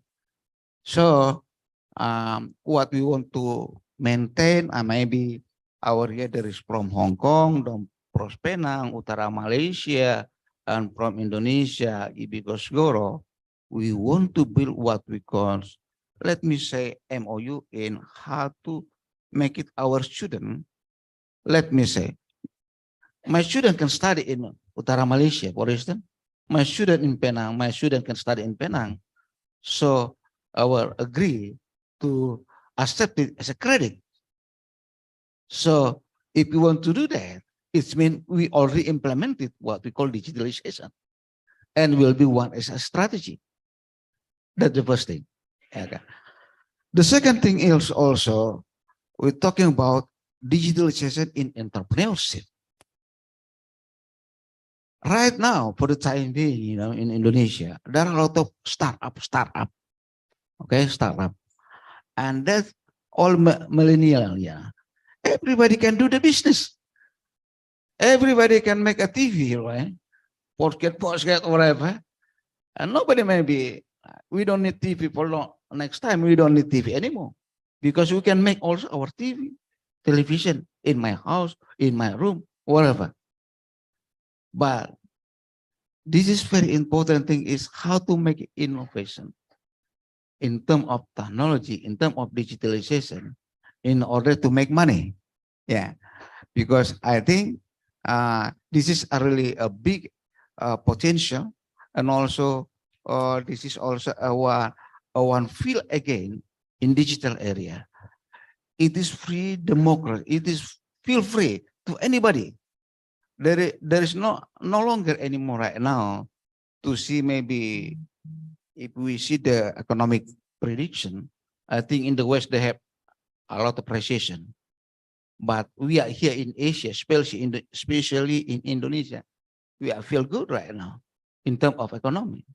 So as long as you can build a one system, good in economy, yeah, good in digitalization, for instance, you will be survive your country.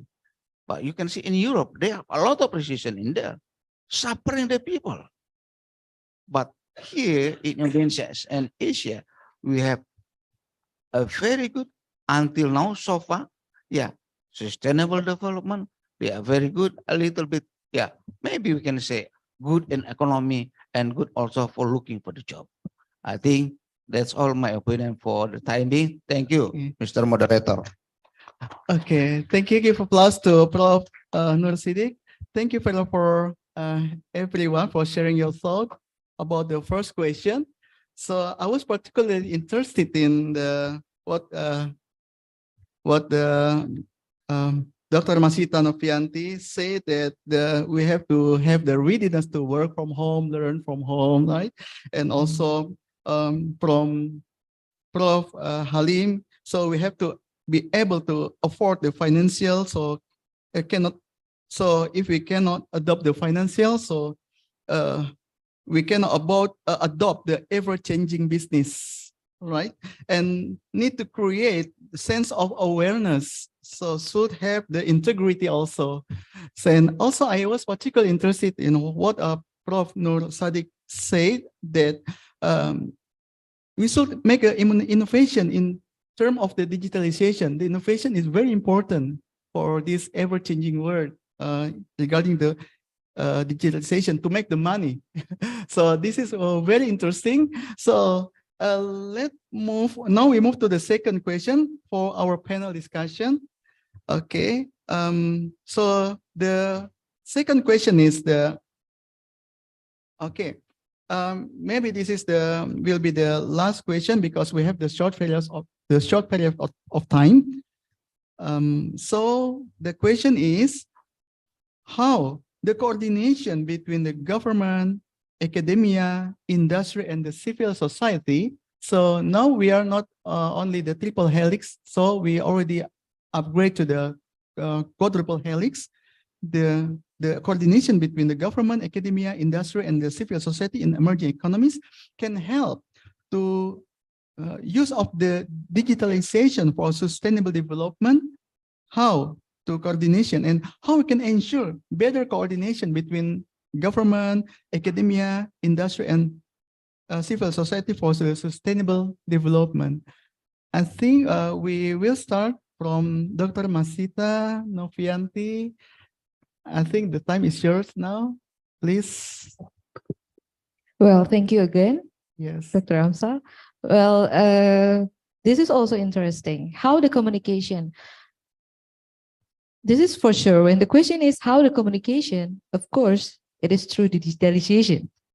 While today, like I have already explained before, related to what the government tried to build, the programs related in order to afford these situations, and then providing educations, how the academic, the industrials, and all the expertians can get involved in the activity of academic activity.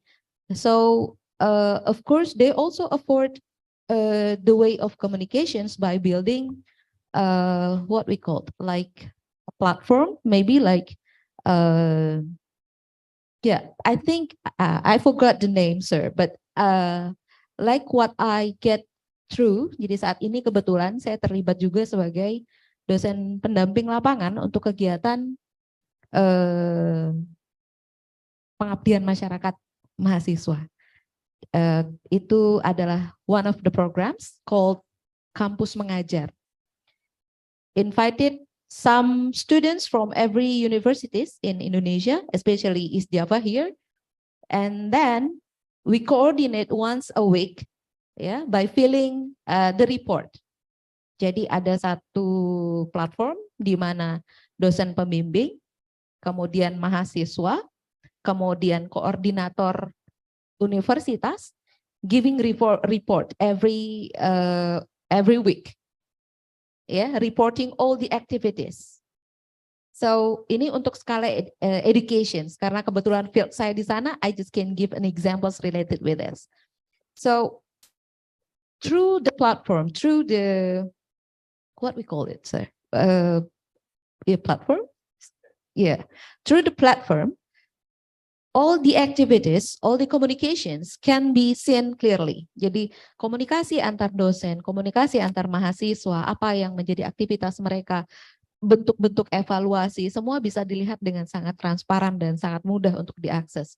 And I think this is becoming salah satu power terbesar dari sebuah bukti digitalization ini gitu, yang memang tetap butuh awareness ya Prof ya, tetap membutuhkan awareness. And I think kalau ditanya how, bentuk komunikasi by using digitalizations ya, using platform etc.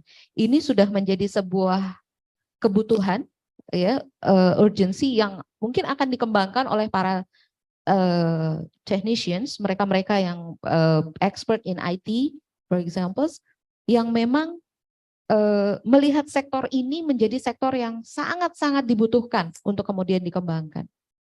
Dan bukan hanya itu, aspek keterlibatan pemerintah, akademia, industrial, dan semuanya ini akan akan sangat transparan, bisa dilihat dan kemudian diukur, bukan hanya dilihat dan untuk dievaluasi, tapi juga bisa diukur melalui penggunaan platform yang mungkin bisa dikembangkan jauh lebih baik lagi di kemudian hari. And of course, saya sangat tertarik sekali dengan yang Prof sampaikan tadi mengenai digital awareness tadi, dan itu memang menjadi PR saat ini karena memang in fact we found that kenyataan bahwa some of the identity of us that is actually not to be public, but yet somehow kita kadang masih missing di situ gitu ya, sehingga masih ada peretas-peretas yang mampu mengakses tanpa izin. Dan ini mungkin menjadi PR buat rekan-rekan yang ahli di bidang itu untuk mengembangkan teknologi yang jauh lebih baik untuk bisa memenuhi kebutuhan digital awareness tadi yang disampaikan oleh Prof. Mungkin itu, that's all from me, sir. Thank you very much. Okay, thank you very much for Dr. Masita. Please give applause to Dr. Masita Novianti. So the same question will be come to Prof. Halim Abdul Majid, and I will repeat again the question. So the question is, how coordination between government, academia, industry, and civil society in emerging economies can help use of digitalization for sustainable development? How we can ensure better coordination between the quadruple helix for sustainable development? Please, Prof, the time is yours. Correct. Once again, thank you very much, moderator, Associate Professor Dr. Amshal. So I think a very straightforward answer that I would like to share with all of you is very much related to forming a joint committee or a steering committee to coordinate all those stakeholders, right? So now what we can see, some of those, they are working in silo. Academia with their research, publication, and they sit back in their respective camp. The government, the policymakers in their own circle. The business with their, circle, and the same goes to the general public. So I think as far as the coordination is concerned, we need to form a joint committee or at least a steering committee to make sure the coordination works. If you were to say that there is a need to coordinate and there is no measure to ensure the coordination works, it will also be another failure. So we do not want to have or to face or to encounter the issue. So in order to ensure the coordination is going to work, there is like a central joint steering committee involving or representing by all those stakeholders. So on top of that, there is a need to do some kind of what we call programs, right? Programs like engagement session or turun padang. Saya tak pasti dalam bahasa Indonesia bagaimana.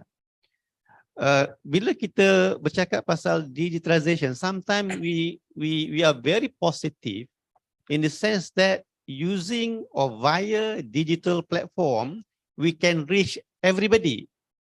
in actual fact, there are still people who cannot access and be part on the same digital platform. So in order to coordinate after forming the committee is supposed to go down and have engagement session, make sure they can get inputs and they can understand the actual problem from different stakeholders. And they are going to address all those concerns, those problems from different set or categories of stakeholders, then bring back so that they can strategize whatever needed to make sure the coordination as far as digitalization and the benefits will be for all, right? So in terms of connecting people, so I think on top of coordinating and connecting people, we should, I'm not sure whether this is like a request or humble request maybe, hopefully the cost, COST, the cost of anggaran biayanya kepada proses digitalization ini will be reduced. Cheaper cost in order to adapt or adopt the so-called digital platform. So by reducing the cost, hopefully more people, especially those people that we have identified as cannot afford, hopefully more among them will be able to afford, right? So hopefully by being by having the affordability to be part and parcel of the transformation from traditional to digital, they can also share their views, they can also participate in the engagement, and they can also suggest whatever strategies to be taken by those authorities via the so-called the joint committee that I have mentioned earlier. So I think that is it as far as coordination is concerned. So once again, thank you very much, Associate President Amshad. Okay, thank you very much for Prof. Halim. Already shared the thought. So now we have a question for the last speaker, which is Prof. Nur Sadiq. So I will repeat again the question. The same question will be, so the question is how coordination between government, academia, industry, and civil society in emerging economy can help use of digitalization for sustainable development, how we can ensure better coordination between those 4 pillars. The time is yours, please. Thank you, Mr. Amsal Shahban. Yeah, that is a very good question. Yeah. Thank you. Sometimes when we are talking about coordination, easy to say, but difficult to implement it. Yeah. Let me start. What you mentioned before, sometimes we call it as a stakeholder in our national development. I think it is happened in every country in this world. The first thing is government, society, and private sector. Yeah, that is we call stakeholder. Government, of course, they setting the regulation. Okay, so private sector, you say industry in this case, that is innovative of doing some business. And the third is society. Society is the user of all the business created by the industry.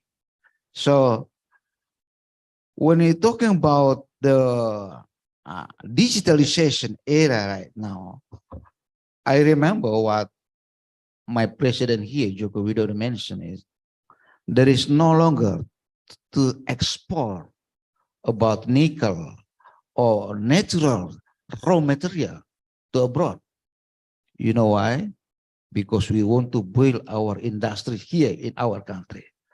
As long as we hope natural resources would help us to achieve our goal, he say it could not happen.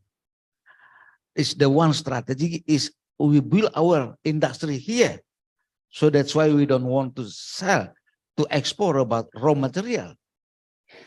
For instance, electrical car right now in Indonesia, that's the huge industry and will be the largest industry to produce electric car in this world.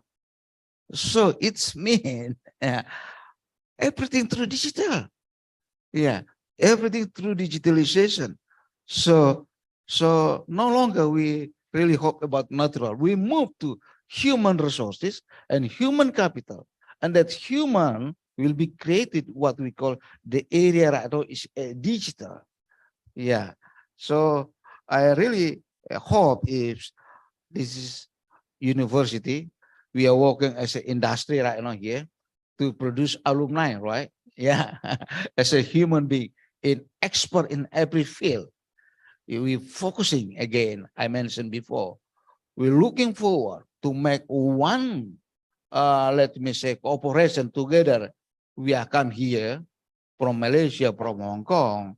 We set up, yeah, one MOU for them to doing what kind of digital platform we want to build in terms of we created expert, a very excellent alumni from our university in terms of digitalization, doing the platform, doing our business, and then also we hope we support, because we are working at the university, we support these three stakeholders, government, society, and private sector to build our era right now in digitalization area as a really, really new area.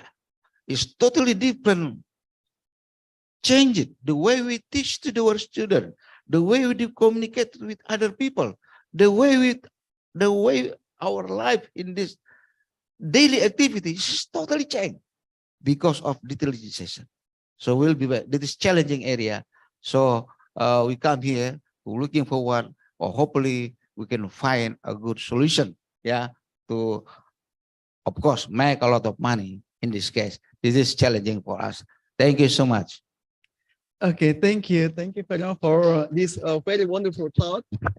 It's very wonderful thought. So we thank to Prof. Dr. Nur Sadiq for this question. So I think it's very nice discussion, and I'm very thankful to everyone for sharing your thoughts. So I will make a little bit conclusion. The conclusion from okay, let me check here. Okay. Okay, so the conclusion of the discussion is, according to Prof. Dr. Masita Novianti, so we need to have the platform of academia to integrate between like the integrated academic system, like kind of like that, right? Between lecturers, students, and university to become an eye opener to the government, to industry, to arrange for to make the strategic plan in the near future. Yeah, I think that's a very wonderful thought. And also, Prof. Halim also said that so we need to do more on research in the academia, area.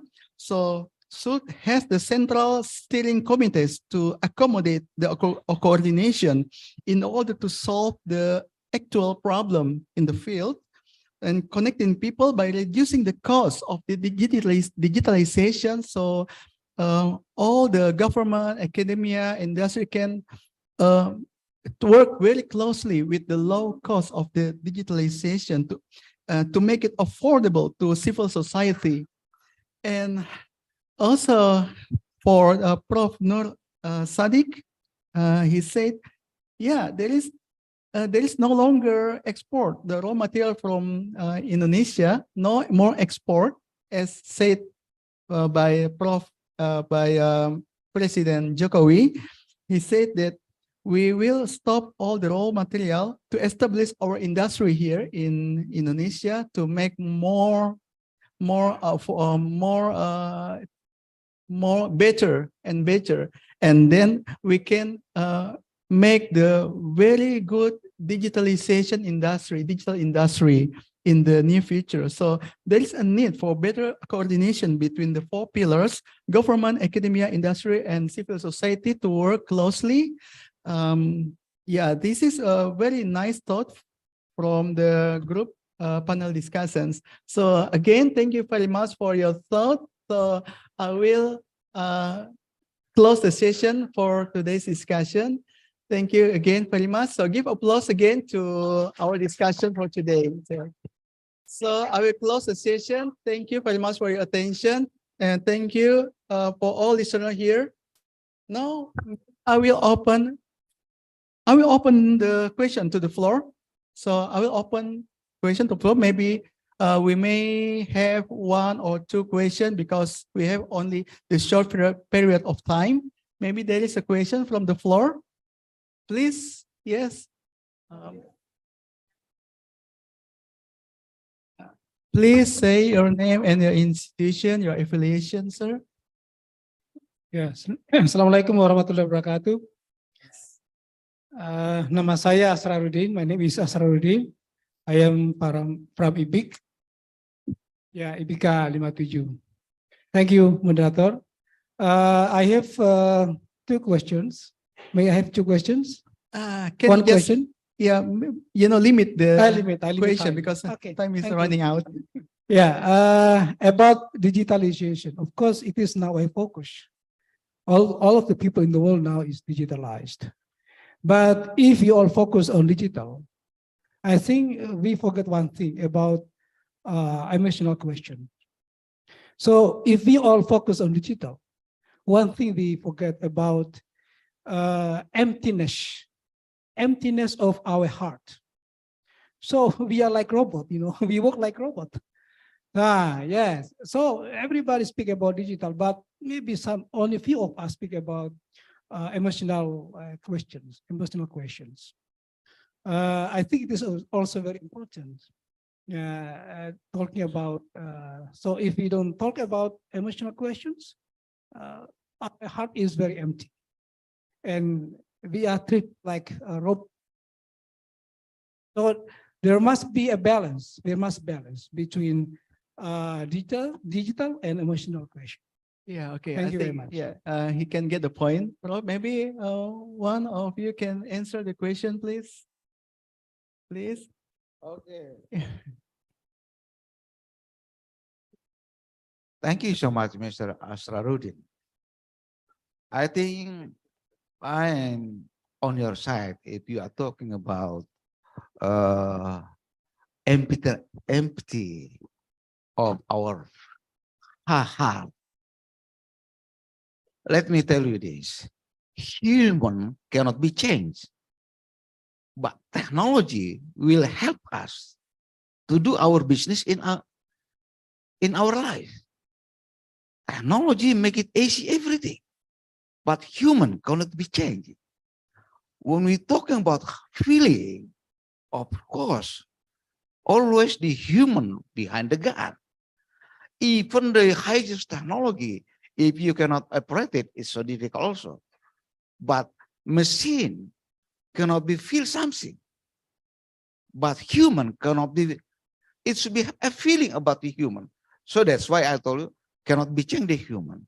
But technology can help us, can help human being to make it easy their job, to make it easy to achieve their goal through technology. So it's mean, if you are in our religion, for instance, yeah, Muslim, for instance, you say Isra Miraj, yes, yeah, Muhammad going to the sky in one night. Nobody can believe it that one. Because how come it's so short time, but it's a long journey. Right now, the technology, it's happened. I just want click what I'm here. What actually here, I already send it directly in Europe, directly in United States. All I understand sentence. If I can send it, automatically they send to everywhere in this world. It means they can help us, the technology. And also, Muhammad, Prophet Muhammad going to that. It's also as a technology, the human being, but it's very super sophisticated technology because direct from the God. Yeah. But here right now, yeah, we are human being created the technology. We believe it to make it easy, to make it simple.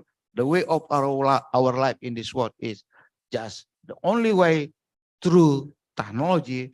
What we call right now is digitalization. Thank you. Yeah, thank you. Thank you very much.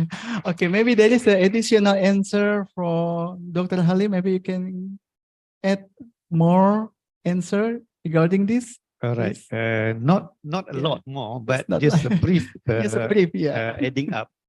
I think last time we talked about home alone. Yes. It means that our children, when they go back after school, we are not there at home yet because we are working physically in our respective organization or campus. So now, with digitalization, all of us, from grandparents, father, mother, all children can be at the same home under one roof. They are connecting to the world for whatever business or students activities that they are involved. But there is a missing point, as what our professor has asked. It's basically, there is no human touch. Right. Even though we are under the same roof, but we are not talking. We are not talking to one another. We are communicating, even if I'm not sure how, maybe here we are having like a 2-floor house, right? Ada 2 tingkat rumah, anak di tingkat atas, ibu bapa di tingkat bawah, communicate-nya through WeAre. Ibu, saya mau makan, nanti order Grab. Sampai di pintu, makan sendiri di bilik di atas. Kalau dahulu kita makan sekali, makan siangnya, makan malamnya.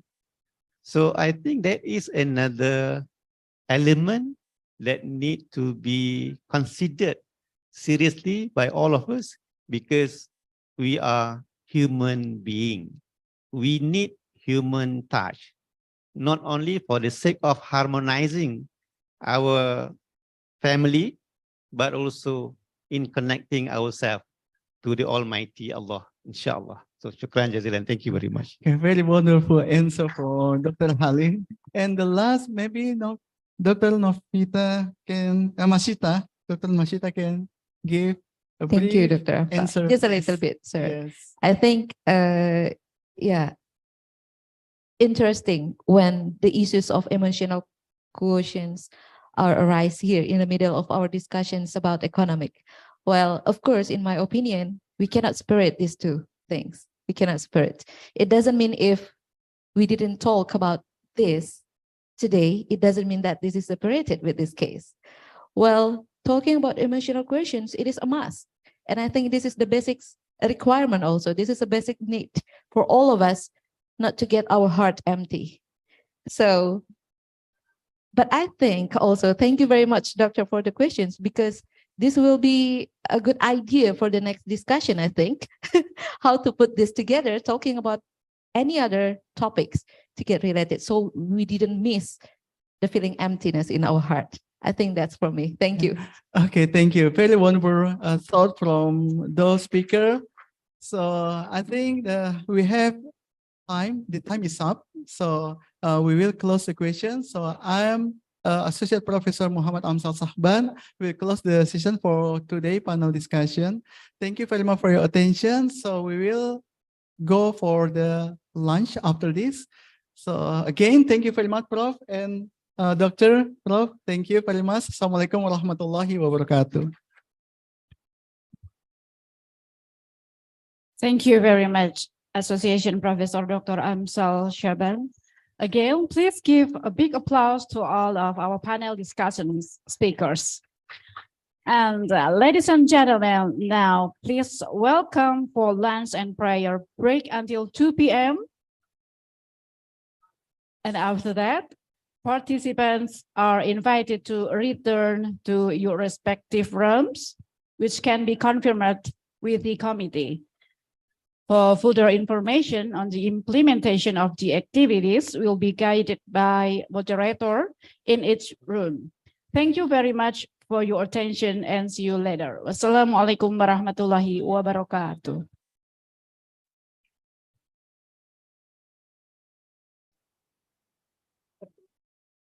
Baik, Bapak Ibu, dipersilahkan untuk menikmati makan siang yang sudah panitia sediakan. Lalu bagi yang ingin menunaikan sholat zuhur, boleh di belakang venue ini ada musola dan kamar mandi. Dipersilahkan bagi yang ingin ke belakang atau menunaikan sholat zuhur, karena acara akan kita lanjutkan pada pukul 2 nanti siang untuk agenda parallel session. Untuk room sendiri Bapak Ibu bisa melihat di pintu-pintu yang sudah ditempelkan oleh panitia, room masing-masing. Dan ada juga nama Bapak Ibu yang tertera di dalam catatan room tersebut, di depan sudah kami pasang. Lalu untuk yang kebagian room 3 dan 4 akan dipandu oleh panitia ke dalam hotel yang berada di lantai 3. Untuk akses masuk sudah dipersiapkan juga standby panitia di depan lift. Jadi untuk Bapak Ibu yang kebagian di room 4 dan 5 itu akan posisi parallel sessionnya ada di room di lantai 3 di hotel di ruang depan seperti itu. Jadi dilihat lagi jadwalnya masing-masing, kira-kira Bapak Ibu di room yang mana.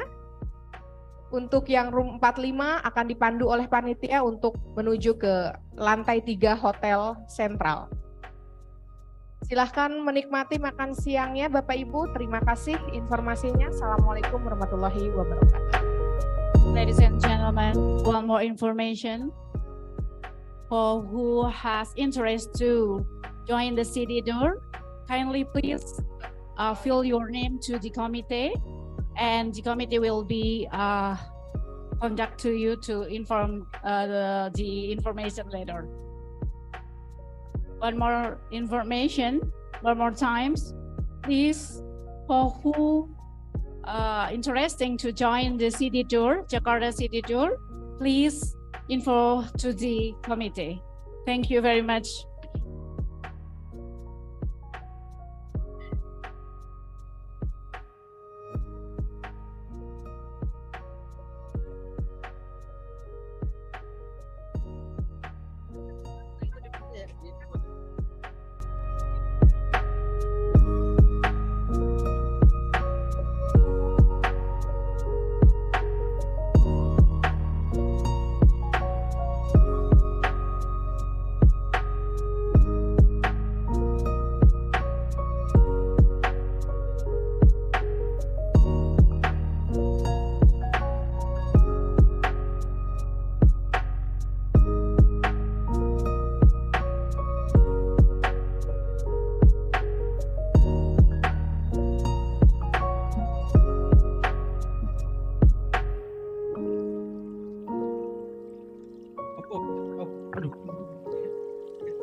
you.